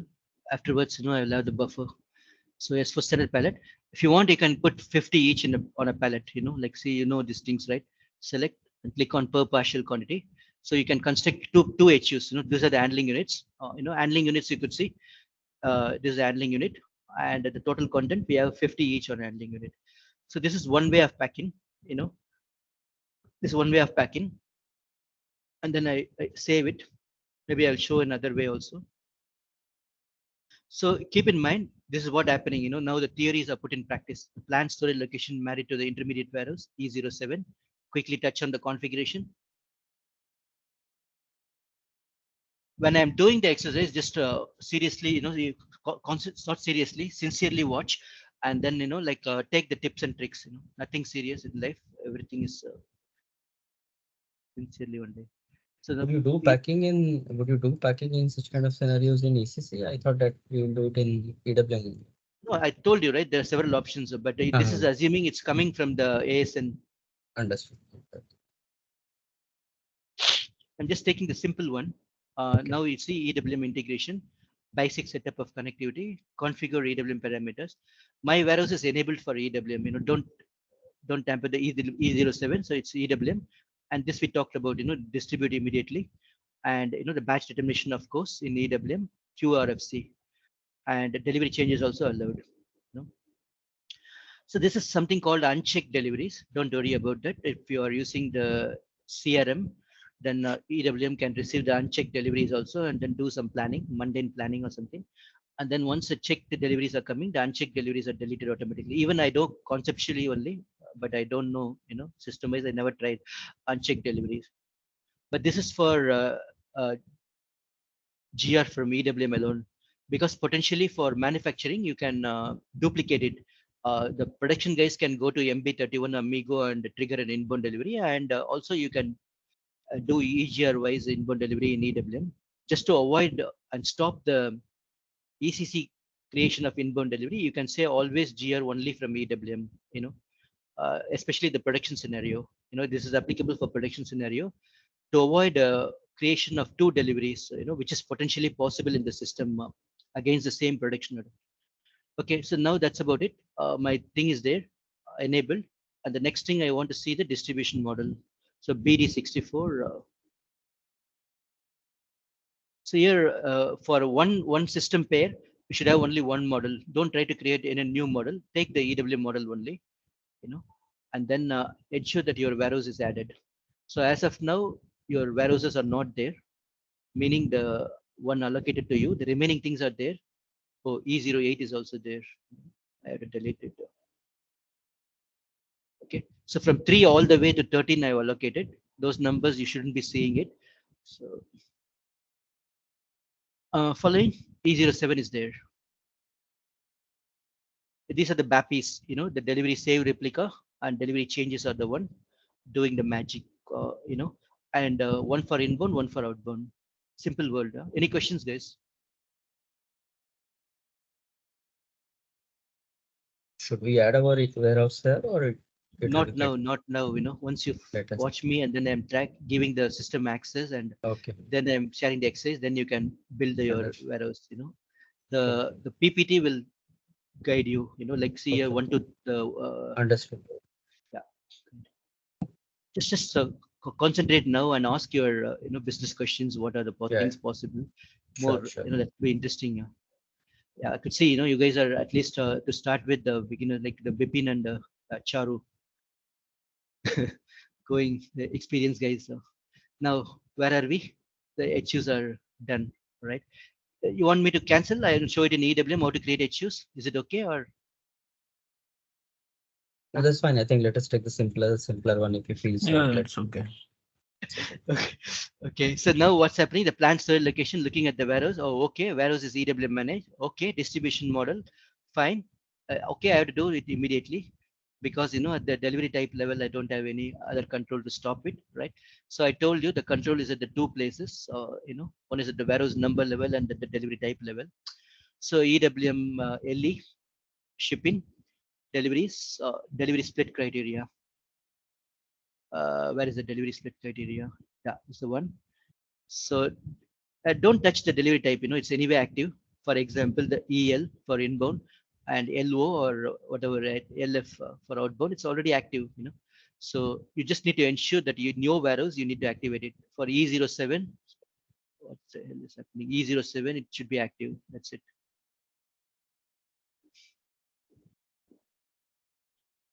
E07, they should be active. And you need to activate them as you complete the exercise. Then we talked about the confirmation control key is here, order confirmation. So only for ROD it's required. So while I'm doing this, I can just delete your things. You can maintain them, not a problem. So my thing is there, RD07. We don't need for AFS, because all the POs will have ROD location, and all your outbound deliveries will have AFS location. Okay, so the confirmation control key, the delivery split. Nobody is asking about the purchase order tolerance. So the purchase order tolerance is here. LE.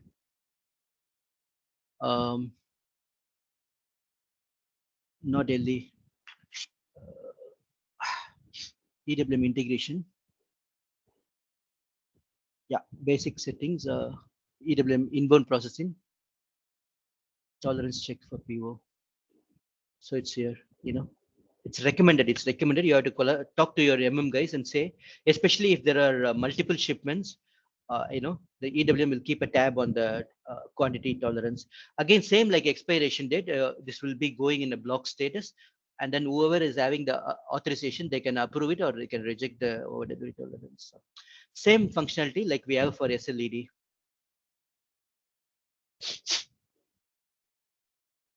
Okay, that's it. Now our delivery, I'm saving it, and it would have been distributed to EWM. See, delivery is saved and distributed to WMS system. Since ours is embedded one, directly we have the settings. So if you want to see the interface settings, which we talked about, okay, the interface setting. So. You were set it up with a delayed distribution. Yeah, I said immediate distribution. Immediate. Okay. Yeah, immediate. At the delivery type level also for EL. For EL, it's saying check the warehouse number, and the warehouse number level I say immediate. Okay. I didn't say stop distribution. If I say stop distribution only, it will be stopped. Then if you check the VL33N, the delivery is distributed and you can't make any changes. You may ask a question, right? You said change is possible and now you're saying change is not possible. So how can we do that? Charu, any idea? So you see distributed. Otherwise, it will tag it will just assign a flag called the plan for distribution. D. If it is not immediate, it will be D. And I'm not sure when it will be A. I know only B, C, D. I can't remember the A. You guys know the production support guys? No idea. Okay. No. So if it is planned for distribution, then we have to run this job VL06I. So this is the one, for distribution. So it will check the incompletion control or the routines, and then the if everything is okay, that data is populated, the field is populated, then it will distribute them. This background job would be running, and it will check for the deliveries with D, planned status, and then it will look for the routine and everything. If you want the routine, I think VOIFM or something, right? I don't remember. This is where we have to set the requirements for distribution. Packing ke liye it's there, but distribution it's here. So you have to write a piece of code there The standard SAP code is 114. So you have to go and maintain the requirements. Okay, understood? Are you guys following? Yeah, got it. Yes. Got it. All right, so with that, I'm done. Now I'll go to the EWM system. So go to the mon. Always, like US guys, just put /n/SEWM. /n means new session. Sorry, same session, and then O means new session. Yeah, these things /n/SEWM, supply chain warehouse management. Yeah? Simple. Like a robot, you have to just type it, and then only the actual transaction comes. Now MON, monitor. Yeah? This is my monitor. Ensure that you are using your monitor. If you want to know, go to the user profile, user data, and then maintain your settings one time. So no need to do that actually.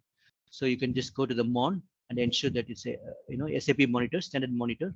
We don't have any custom monitor, and also we put the LGN, the warehouse number as EW07. In my case, it's 7. In your case, it's whatever. So now, okay, monitor. I told you pretty much all are available here. If you want to work on outbound, you can see the outbound folder. Inbound folder. Outbound, everything is there. Wave management, the route management, shipping overview, PMR, JIT calls, all functionalities are there in the outbound folder. Similarly, inbound, not much, but VAS order and the shipping receiving overview. And physical inventory, there is a dedicated folder, difference overview and PA progress. This is an important one. You can look at the task, you can look at the order, the HU history, VAS order drill downs, posting changes. There should be a dedicated folder for posting change, but I don't know. It's not there. Stock transfer. At the end of the day, there are only 4 documents: outbound, inbound, posting change, stock transfer. What is the difference between posting change and stock transfer? Posting change are internal ones. Stock transfer is the different plant. Stock transfer is internal transfer posting. Confusing Confusing posting right? is the IAM words, IAM terminology, where you are doing from one stock type to another stock type, one location to another storage location. Whereas posting change is a WM terminology. Superb, Charu. Yeah. Posting change, stock transfers always, it would be from one location to another location, like for STO or, MM to IM or IM to WM or whatever. That is stock transfers. Posting change, as you said rightly, it could be a logical posting change or a physical one. Meaning logical means the things happens in the same bin as far as EWM is concerned. That's what I meant by logical, like stock type change or changing from unrestricted stock to block stock or quality stock or consignment to own. Those are the stock type changes that can happen as a logical move or a physical move. Logical means there is no move. Only physical there is a move. And transfer posting, as you said, it's a very high level term. The God knows. Transfer posting will translate into stock transfers or posting change or something like that actually. Yeah, you put it rightly, Charu. Yeah. So you go to this place, what is it? Migo, right? Migo. Yeah, in Migo. Yeah. And then it's all transfer posting only. Everything is hidden under transfer posting. Yes. So it's all transfer posting only. The underneath we have, it could take any avatar. Okay. Like transfer postings, others. I mean, what I understand, the material don't go out when you are doing transfer posting. I mean, you can use this for subcontracting stock. You can do it for consignment stock, but the stock is in your plant only. So it's changing the. It is within the thing, but it can be a bin to bin move or without a bin to bin move. Meaning, logical. There is one exception. Or actual. There's one exception. We are in subcontracting. If we are transferring the components to the subcontractor, we are actually moving out the stock to our location to that vendor premises. And in that case, also we use transfer posting. 543, 541, whatever. Yeah. 540. Correct, Yeah. but stock still And belong for the to you. other stock types, stock still belong to you and you can see in the different stock tags. That's It what I still want belong to to say. you, but it was physically moving out, right? That's Ah, what you It meant will to say, be yeah. physically moving So out. we can't take it, it's just all, nobody is going to take you to the High Court or Supreme Court, but it's okay, all that, as long as you simplified and stored in your memory, it is fine, Like Charu Yeah. stored as somewhat, whatever. So there could be exceptions here and Yeah, there, like but yeah, yeah, don't worry, yeah, they're all unrestricted to quality and yeah, block. These are like stock type true. movements. Yeah, as long as I know that whatever I know, the same, you guys on the same page only, then I'm okay. These things I am not giving much weightage actually, yeah. But just knowing and getting some perspective, like Charu is providing the data. Like transfer posting is just a high level term, but actually speaking, posting change and stock transfers only. Stock transfers mostly movement to other facility, and posting change is like within the warehouse, but it would be a logical or physical, based on your configuration. Makes sense? You guys are on the same page, if Yes. not on the same line, at least. Yeah? Shashank, yeah. Okay. Now Yes, yes. coming back to And our one more story. thing, Yeah. in S4 we have only Migo. We don't have MB1A, MB1C, MB1B for Yeah, yeah. stock type changes. Yeah, MB11, MB31, all thrown out of the door, right? They're thrown out. Yeah. Thrown out. Yeah, good news. Yeah, I like the MB11. We can do all the magic in MB11 better than Migo somehow. But Migo Yeah. is really good. Inbound delivery. If you know the LE number, all right, you can just copy and paste it. So if I go to VL33N, it will be there in the buffer. Control C, and you just put in the. This was not there initially. You can imagine, right? SAP was not even providing the LE number for many years, almost 6-7 years or 8 years, and then they added at the bottom frame, and they are quite reluctant to move it to the top also. So yeah, it's just a rant only. Don't take it seriously. Yeah. So it's just inbound delivery is there. The PO number, the LE number is there. Okay, and then if I jump to the inbound delivery, the hotspot. So these are the important things you should know. If you're a fresher, this is the ID number, the mother document. And if you want to use the same document number, there is a provision in the configuration. If you don't want too many numbers going and communicating here and there, you can just use the same number, no problem. Okay. There are some considerations. I don't exactly remember. It should be there, and the ASN number is there.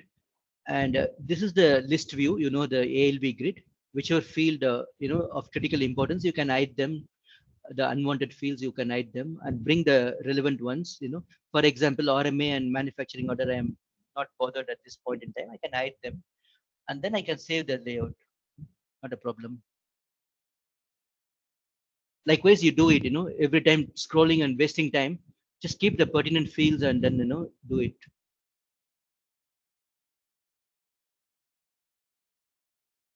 All right. Now this is the hotspot. From here, you can jump to the document.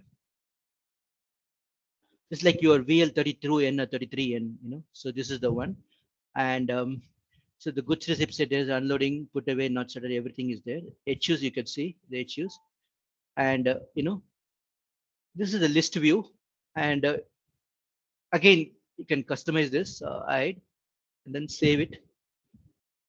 Keep refining it, save layout. First beginning it only. This is okay.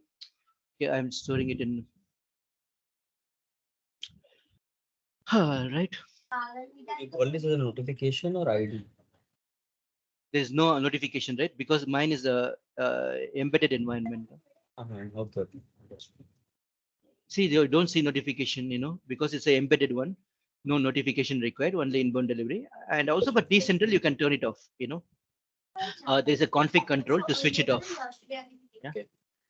And now the list view, form view, you can toggle to form view by clicking on this. To get a snapshot of the data, the instant data. If your, the fields are not coming, so you can get a snapshot. So these are the things you should know. And it is a 3-level hierarchy: the header, and then the item, and then the sub item. Where we can see the serial numbers and the quantity calculations and other things. So this is not the transaction to do the receiving. If you are using a desktop receiving, either you should be using the Fiori application, or you should use this transaction, GR transaction. GR.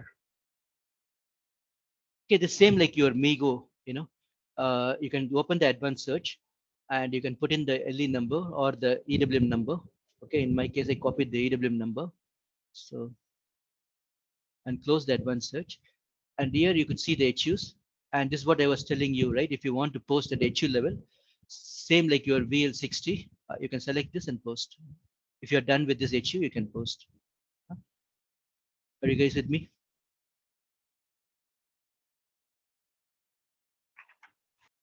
All good?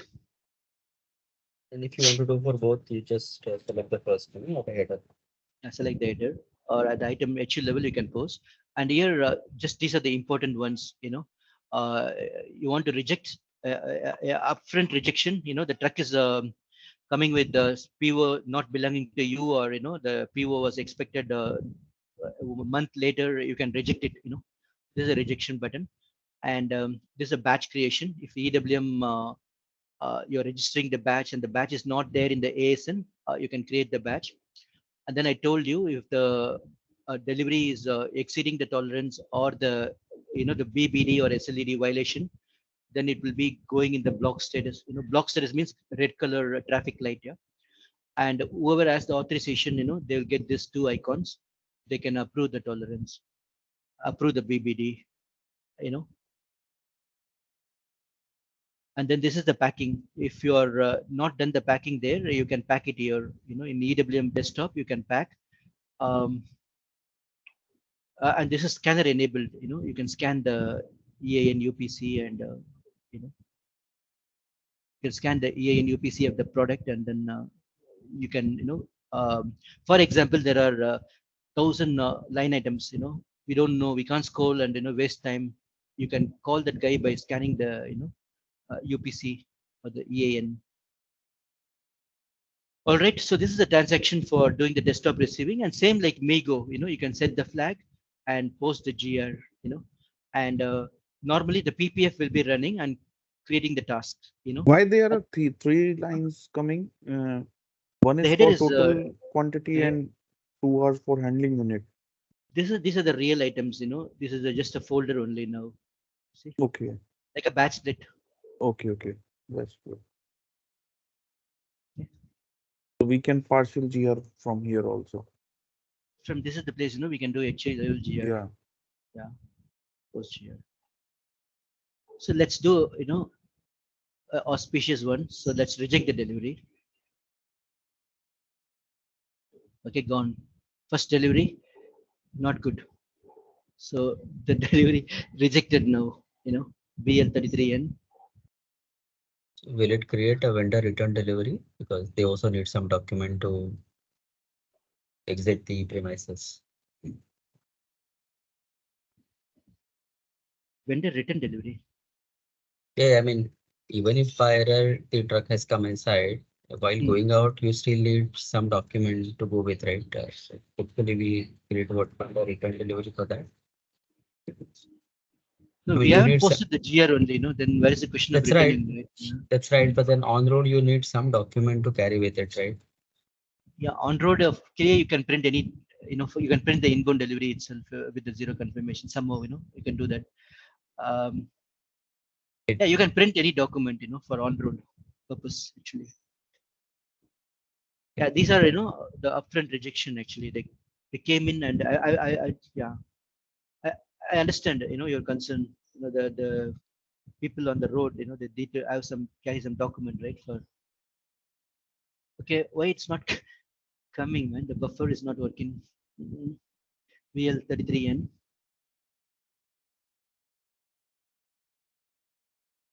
Okay, can we see the today's date, delivery date, today's date? No, not delivery date. Creation date is today's date. Okay, anyway, it is there. So you see, it's still live and kicking actually, like 100. I thought we rejected it, right? We rejected it. Activity carried out successfully, and should we save it out? Okay, now only rejected. Okay, save. So it's zeroed. You could see technically completed, yeah, service completed, and the PO is open. You could understand the rejection. Yeah. Yeah. So if you reject the inbound delivery, if I go to the EWM instance, PRDI, planned receipt document inbound, PRDI. It's very easy to remember, PRDI, PRDO. Planned receipt document inbound, planned receipt document outbound. So now if I just run the LE search, okay, EWM wise search, it's okay, no problem.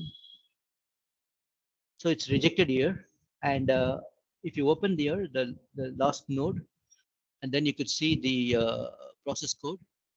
It selects I004, meaning 100 quantity received and 100 rejected. Actually, these are the process code. I004 for rejection and I002 for splitting the delivery, and I001 for quantity adjustment. I002 means, for example, you are expecting 2 pallets or 10 pallets. You received only 8. You're calling the vendor and asking him, hey, what happened for the remaining 2? He said, oh, sorry, it's missed in my dock. Don't worry, it's coming tomorrow morning or today evening. In that case, you don't want to create one more, inbound delivery. You don't expect the vendor to publish. Rather you want to carry forward the not received HU to another delivery, inbound delivery automatically. In that case, you would use I002 split delivery, and I001 means that much quantity only you received. You don't expect any further thing. You can just put I001 and close it down. Following the process code significance, conceptually. Okay, let's do one before we wrap it for the day. VL 30, what's the time? 11:43. Oh my God, 31N. So this is the PO reference is not coming. Okay. May batch, second one, vanilla demo. So here I'm not going to pack this time. I'll show the packing over there. So now you understood the rejection. So this is how you can practice. What's happening between the two systems. 100 quantity. Then the delivery is distributed now 603. So I just go to PRDI only now, or I go to GR, and 603.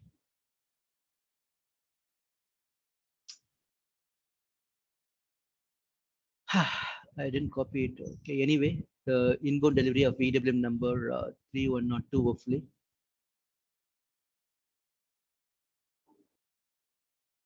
Okay, this is the one. I open the change mode, and here I can do the packing. The same thing I can do the pack here.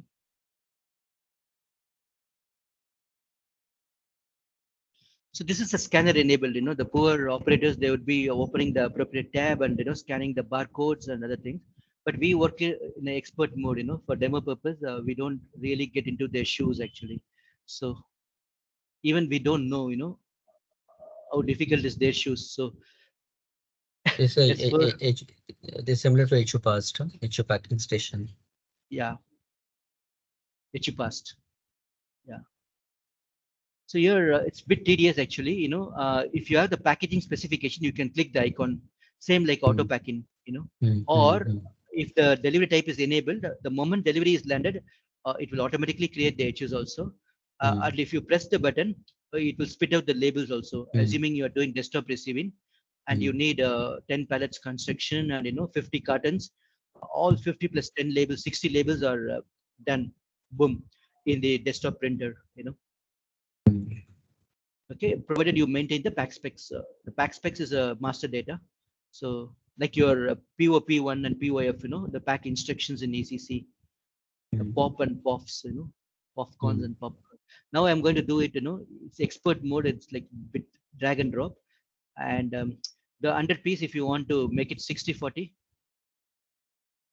so you can reduce the quantity also, For example, one HU is having 60, one HU is having 60, another one 40. So the leftover quantity would be there,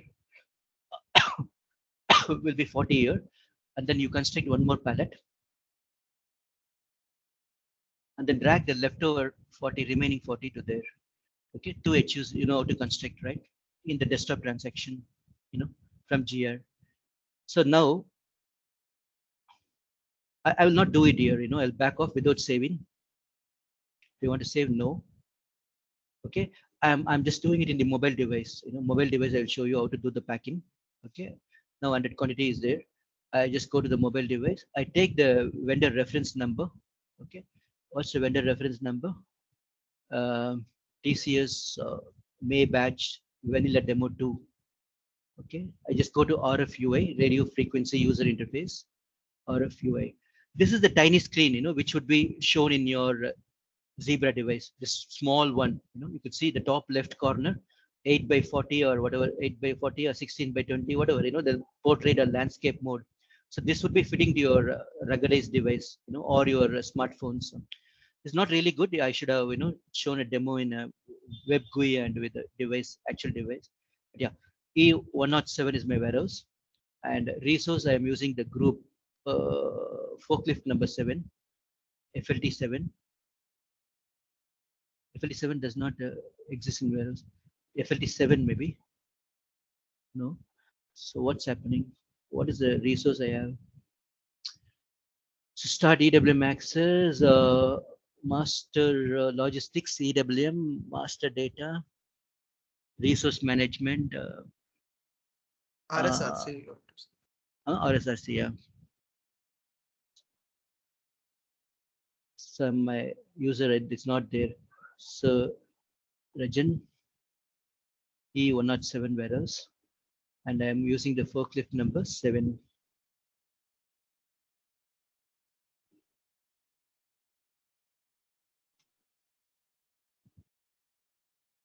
E107 does not exist. EW7, sorry, EW07. So I'm getting confused with the SAP trainings, and there it's E107.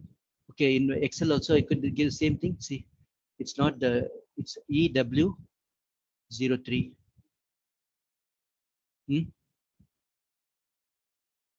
Following?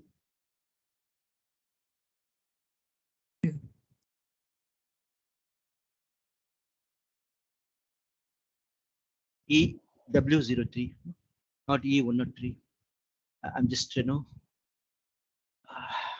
okay. I just use a star profile, and then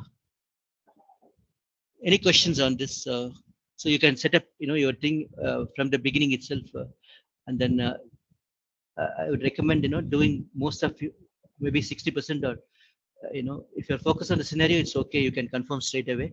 Otherwise, try maximum extent in the mobile device. So already the guy is sitting on the forklift. I had to kick him out actually, so I go to the monitor, and then I say resource management, and then see the resource is already occupying my forklift 7. So I throw him out, log him off. Okay, now my forklift is available. Okay, and then I go in. Now inbound process, receive by ASN number. So you can give the vendor reference number, right? Vendor reference number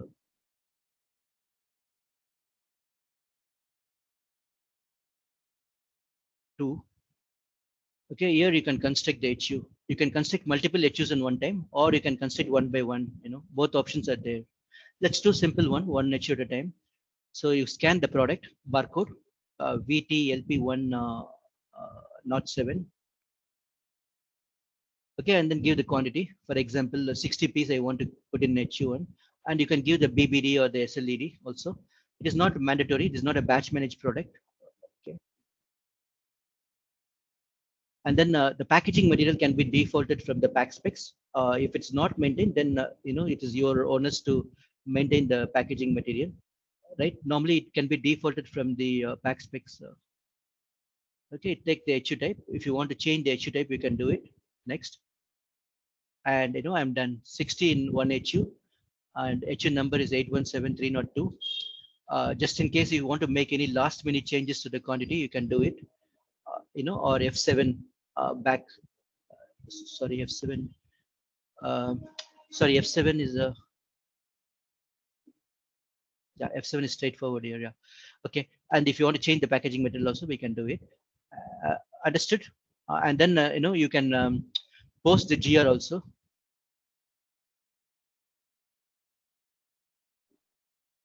So the GR means the unload is implied, unload is completed. And if it's a mini warehouse, it's a one-man show. He can do the put away also. It's just a one operator running business in the inbound. He himself is doing the receiving, and he can do the put away as well. So he can create the task and see it's going to bin number TRKG, whatever the bin number. So the bin number is scanning the barcode of the bin, and again one more time the scan of the HU at the destination now. So it's a foolproof measure. So just in case if you are not happy with the bin or the bin is occupied, then you can put an exception code called CHBD, change bin destination bin BD CHBD. Okay, then the button should come, actually speaking, to proposal. System proposal can happen. But if you are not getting the proposal, I think HU task it's leaving us in limbo. So I can take one more empty bin from the rack storage. So I go to the monitor and then stock and bin and storage bin. I can take any bin TRKG. Show me an empty bin now. Okay, I can just take one bin, copy text, and then put in here. I don't want the 25A. 25A is not reachable, or it's already having a pallet. So I had to confirm the bin again. 1E. Are you guys with me? I showed a thing how to pack and how to do the GR and create the task and confirm the task all in one shot. A simple warehouse, one man show. Any questions here? So we packed only 60 quantity, right, Rajan? Right. Of course, we did the partial GR only. So if you see the VL33N, we posted only partial GR. And then we'll again come back for the same delivery and do the remaining. Yeah, you'll use different flavors, one not to 602, 603, right? Okay. And when, okay, maybe I will ask this question later. No, ask a question now. It's yeah. Okay. I mean, when and how we can use the exception code for changing the quantity. For changing the quantity. Say, I did the picking for. Oh, sorry, we are in the inbound delay. I will ask later, Rajan. Let me articulate my question. Yeah. It will confuse others. Who's it? Charu. Yeah, Charu. Man, stuck here today, 603. Maybe I have to do the posting, Okay, posting period 12 and I did nothing. Still showing 22. Oh my God. So 12 and 11 means which period we are in? MMPV. Ah, man. Okay, later. 4 and 5. Why it's not launching? MMPV only, right? Yeah, posting period. Company code 1710. And then period is like 11 and 12 means what? 11. 0 and 22. So variant is for American or Indian? No. No, not like that. Not like that. We are using K4 or V3 as a variant, fiscal year variant. That's a good question. These things I don't know, man. Here only where you can check in OBC5. Go to OBC5 T code. OB? C5. T5. C5. OBC5. 1710 I'm using. Oh, okay. Sorry, OB37. This is for field status as well. OB37.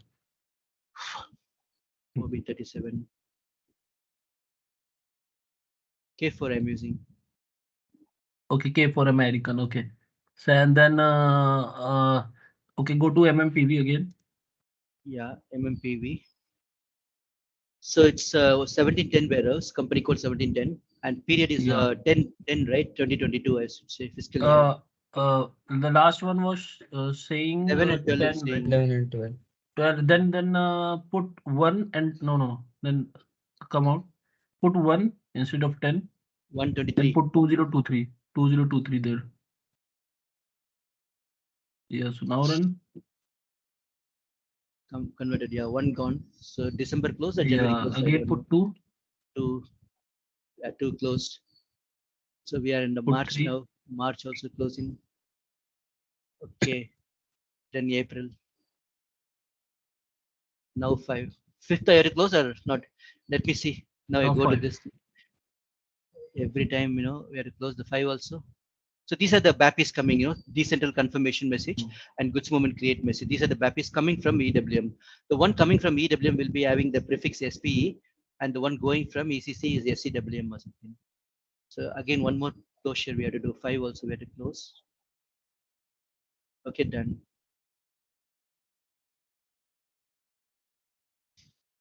All right, so the GR posted for 1HU, right? Partial GR. Function module, internal 52 year 2023. Does not, okay, material document year also, oh my God, material document year. The year change is where is the material document year? Materials management, Inventory management. Define number as Number element, ranges. for material and physical inventory documents.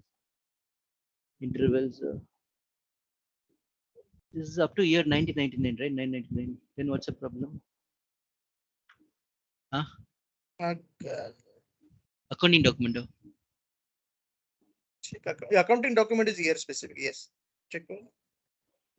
Goods receipt document type. Allocate. No, that is document type WA. assignment. This is the one. Above there. Okay. Number ranges. Number ranges. Company 50 number code, range, right? 50 number range. Yeah. So that's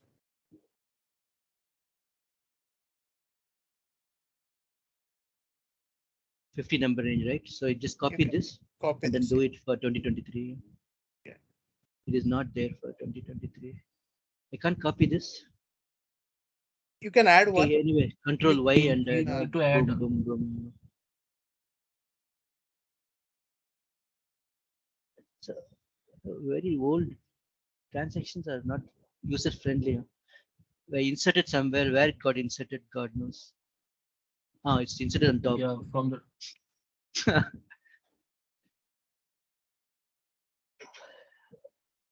over I think there. working, man, not copied.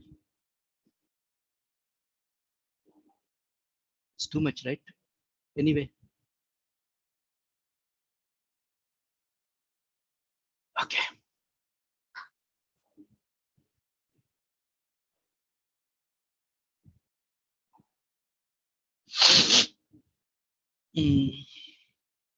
Expect some fireworks, man. Since January, I've not touched my system. Okay, done. Boom. So now the GR is posted for the partial HU, 1HU. Okay, VL33N, you see. The HU is posted. And also HU is updated, you see. The GR posted and stock transfer also happened. Because first we post in ROD, ROD location. ROD location we posted the GR. And then we did the transfer posting, So when we see the location, it is ROD. And then when I confirm the put away, it did the transfer posting from ROD to AFS. From ROD to AFS. It happens automatically, even though we don't do any value-added services, but we are using two locations, Whatever we receive and post the GR, it will be ROD. And then after the put away confirmation, it will be AFS location. And it all shows in the document flow. And this is the handling unit. And the handling unit number is copied to the ECC also. And you can track in HUMO also, the handling unit monitor. And this is the beauty of HU, for the starters. You can have the history and you have the auxiliary packaging materials, you have the status. It's a whole big object, huge object. And, it's a big concept actually. We can talk for half a day also about HU. Once I used to be an expert in HU, but now, yeah, priorities are changing. So now you could see, I showed you how to pack in ECC, how to pack in EWM, pack in GR transaction, and also how to do the complete thing in the mobile device. Right? What else you need? So if I want to do the quantity correction for the another one, the remaining HU, if I would say, okay, I just take the, are you guys still watching the screen? Yeah. Okay, so for the second HU, I was say it's not 40 quantity, right? I can do the packing here. It's as good as GR packing only. and it says GR posted only passable with restriction. Okay, because it's a partial thing. So I use the same palette, and then I pack the remaining quantity, 40 pieces. So I say instead of 40, we received only 30. How to short close that? Last time we did a rejection. This time we are doing a quantity correction, and okay, and then this quantity is still 100. If I go back to the delivery, it is still 30. It's still 100. Can you see? Yeah, it's 100 pieces. Now, if I say I adjust the process code, I think default also we can set -10 now. 90. Okay, so it all stored here in the process code in the third tab. The same place, you can go and see. So you should be able to switch to form view, list view. These things are make a note of it. The 10 quantity is I001, and we did the adjustment now, and that's it. So task creation will happen by the PPF in a production environment, but here training environment we manually create the task. So you create the task. When you're creating the task, we know how the system determines the bin DRKG. So this is the important thing, the log, how the system does the put away rule, the put away strategy, all that are explained here. Anyway, I'll be teaching you guys, not to worry. Now I just show you. It's going to the rack storage and hide the column, and yeah, save the layout just for the rainy day.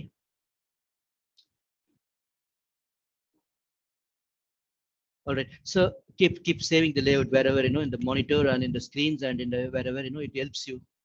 Just believe me. And then you are happy with the proposal, then you save, create and save. And then you can confirm the task. This time, you can do the confirmation here itself, or you can switch back to the monitor and then do the confirmation, So if you are okay, you just go to the monitor. Where is the monitor? This is the monitor. And inbound delivery. Give the document number, why it's not coming. 3.1 not 2 only, right? Some other selection criteria are there or what? Yeah. Okay.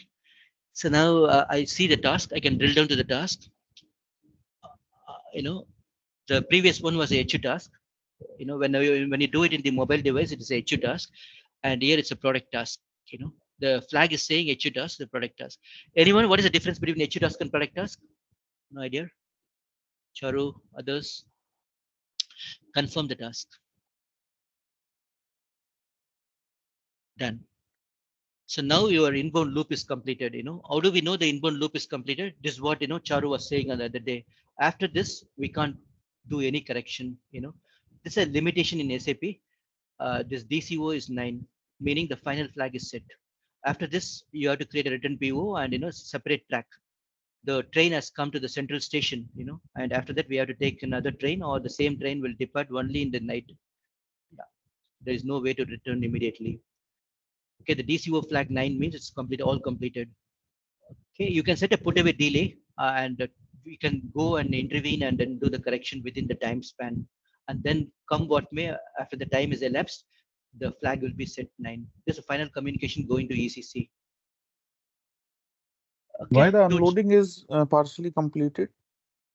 Yeah, because only one thing we unloaded, the remaining other pallet we didn't do unloading, yeah. It's a simple unloading only we are doing, so now if I say unload means it will not, yeah, it's a, yeah, good catch. Good catch. It's a slip catch. Unload. No, it's all completed. Why you're unloading? It's saying stupid thing. Yeah. Now 2 GRs posted. Yeah. If you check the document flow, the 2 GRs posted, because the GR mode is immediate. I'll show you the GR mode and I'm done for the day. I've taken 5 more minutes. So if you go to SPRO and the GR mode is here, EWM.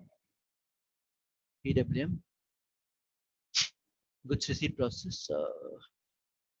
No, cross process settings. Delivery. process management and control, document data. This is the one. So these are the different GR mode available. Now mine is system default. System default and A are one and the same. Both the same. I don't know why they are keeping like this. A means explicitly you are selecting the choice.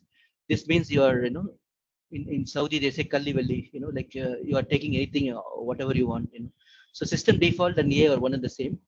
B and C are the middle. Sorry, C is the dangerous one. So sorry, B is the dangerous one. The other end of the spectrum. You're waiting for the last pallet to be placed. This is what I talked about.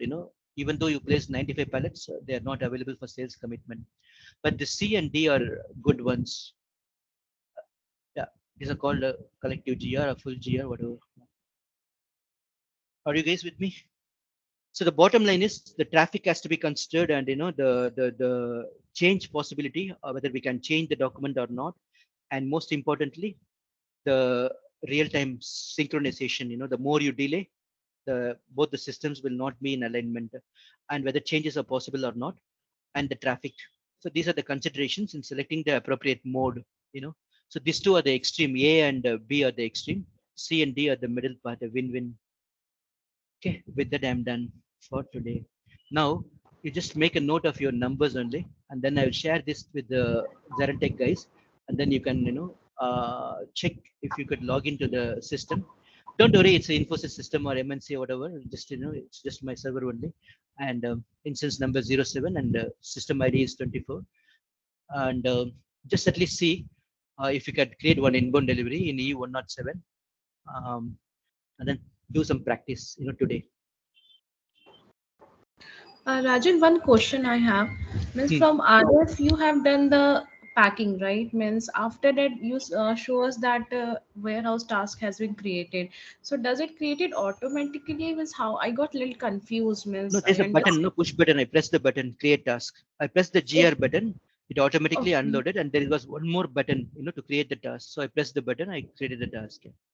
Okay, that will create manually, right? Means means once the task will be created, and you told earlier in slide that warehouse order will be get created. So means how we have not saw that warehouse order. Means I Warehouse saw order that is always there, because we are dealing with one pallet.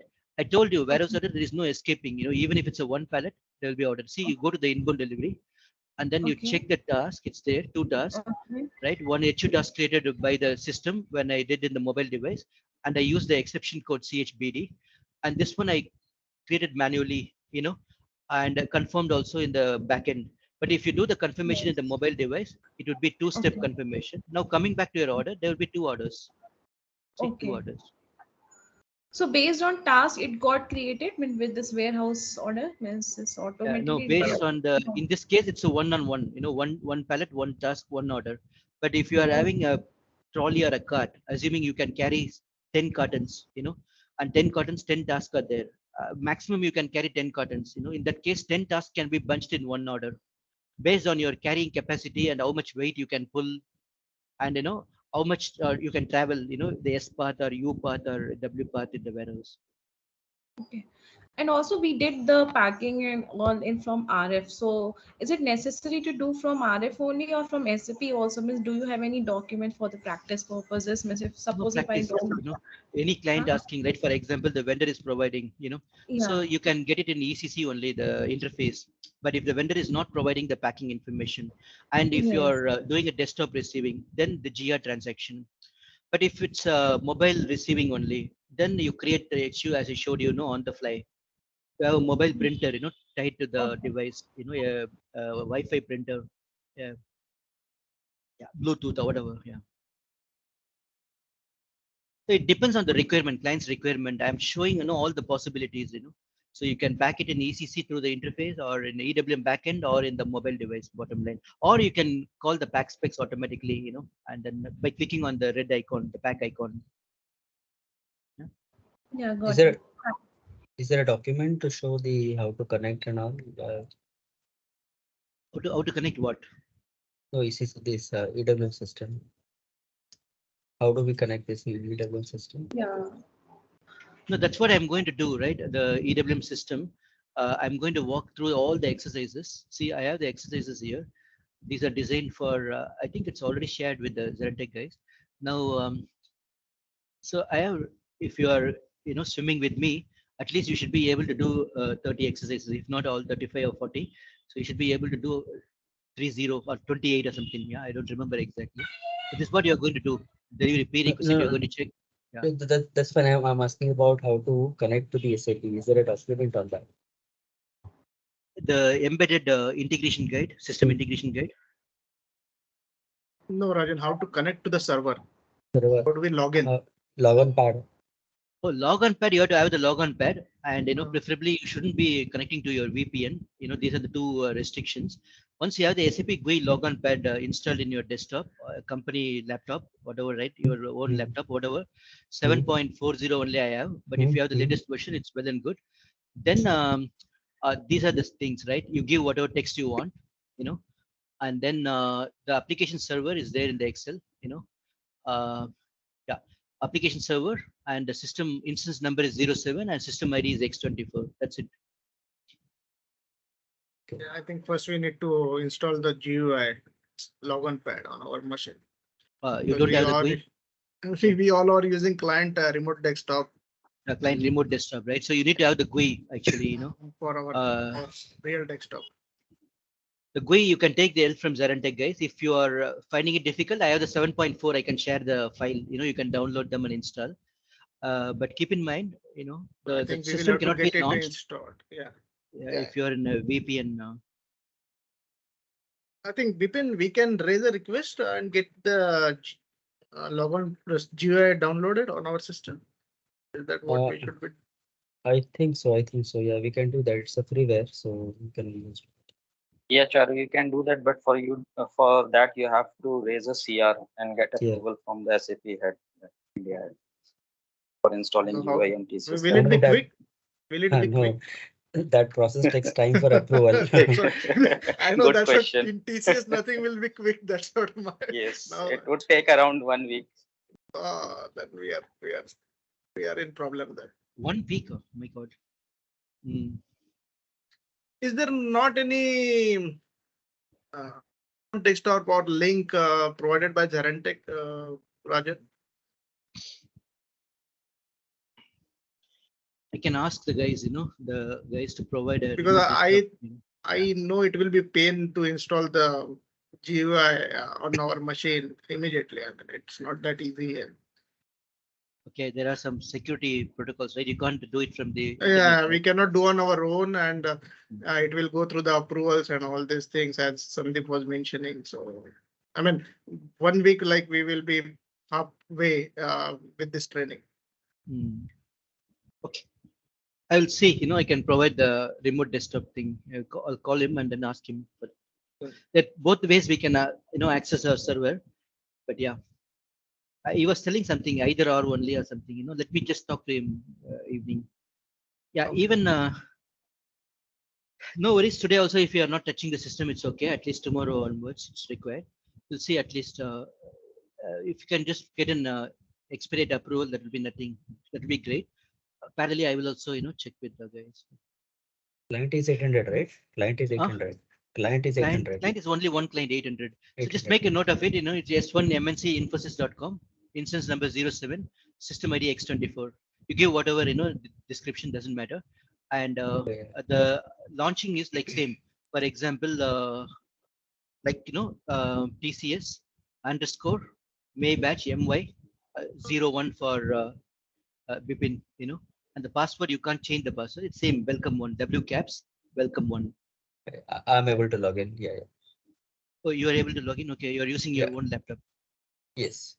And not own, but I fortunately had a logon pad on my desktop, so I could. Okay, you're a lucky guy. Okay, so you could log on, right? Okay, fine. Yeah. The system is working. The only thing is, I don't have a NQ DQ mechanism. So the first 10 exercises you will face a locking issue. So early bird, they catches the prey. So don't sit on that longer time. If somebody is sitting longer time, anyway, the system will throw you out. Otherwise, you can always feel free to kick him out. Not a problem. Okay, Okay, so we're going to do the exercise all the way to 30 or 40 exercises. Just pay attention in the coming days and coming weeks. We'll see, make it interesting one. Okay, guys, I'll let you go. I've taken more time. Set, okay. Yeah, sure. Thanks. And also, I'll Thanks. be sharing the steps how to access the SharePoint elements. Yeah, sure. Thanks. Yeah, I've dropped the email, so you can just write an email to me, okay? Yeah, sure. Thanks. Okay, guys, so I'm dropping off. Thanks a lot, guys, for your time and attention, and talk to you tomorrow. Thank you. Thanks, Rajan. Thank you.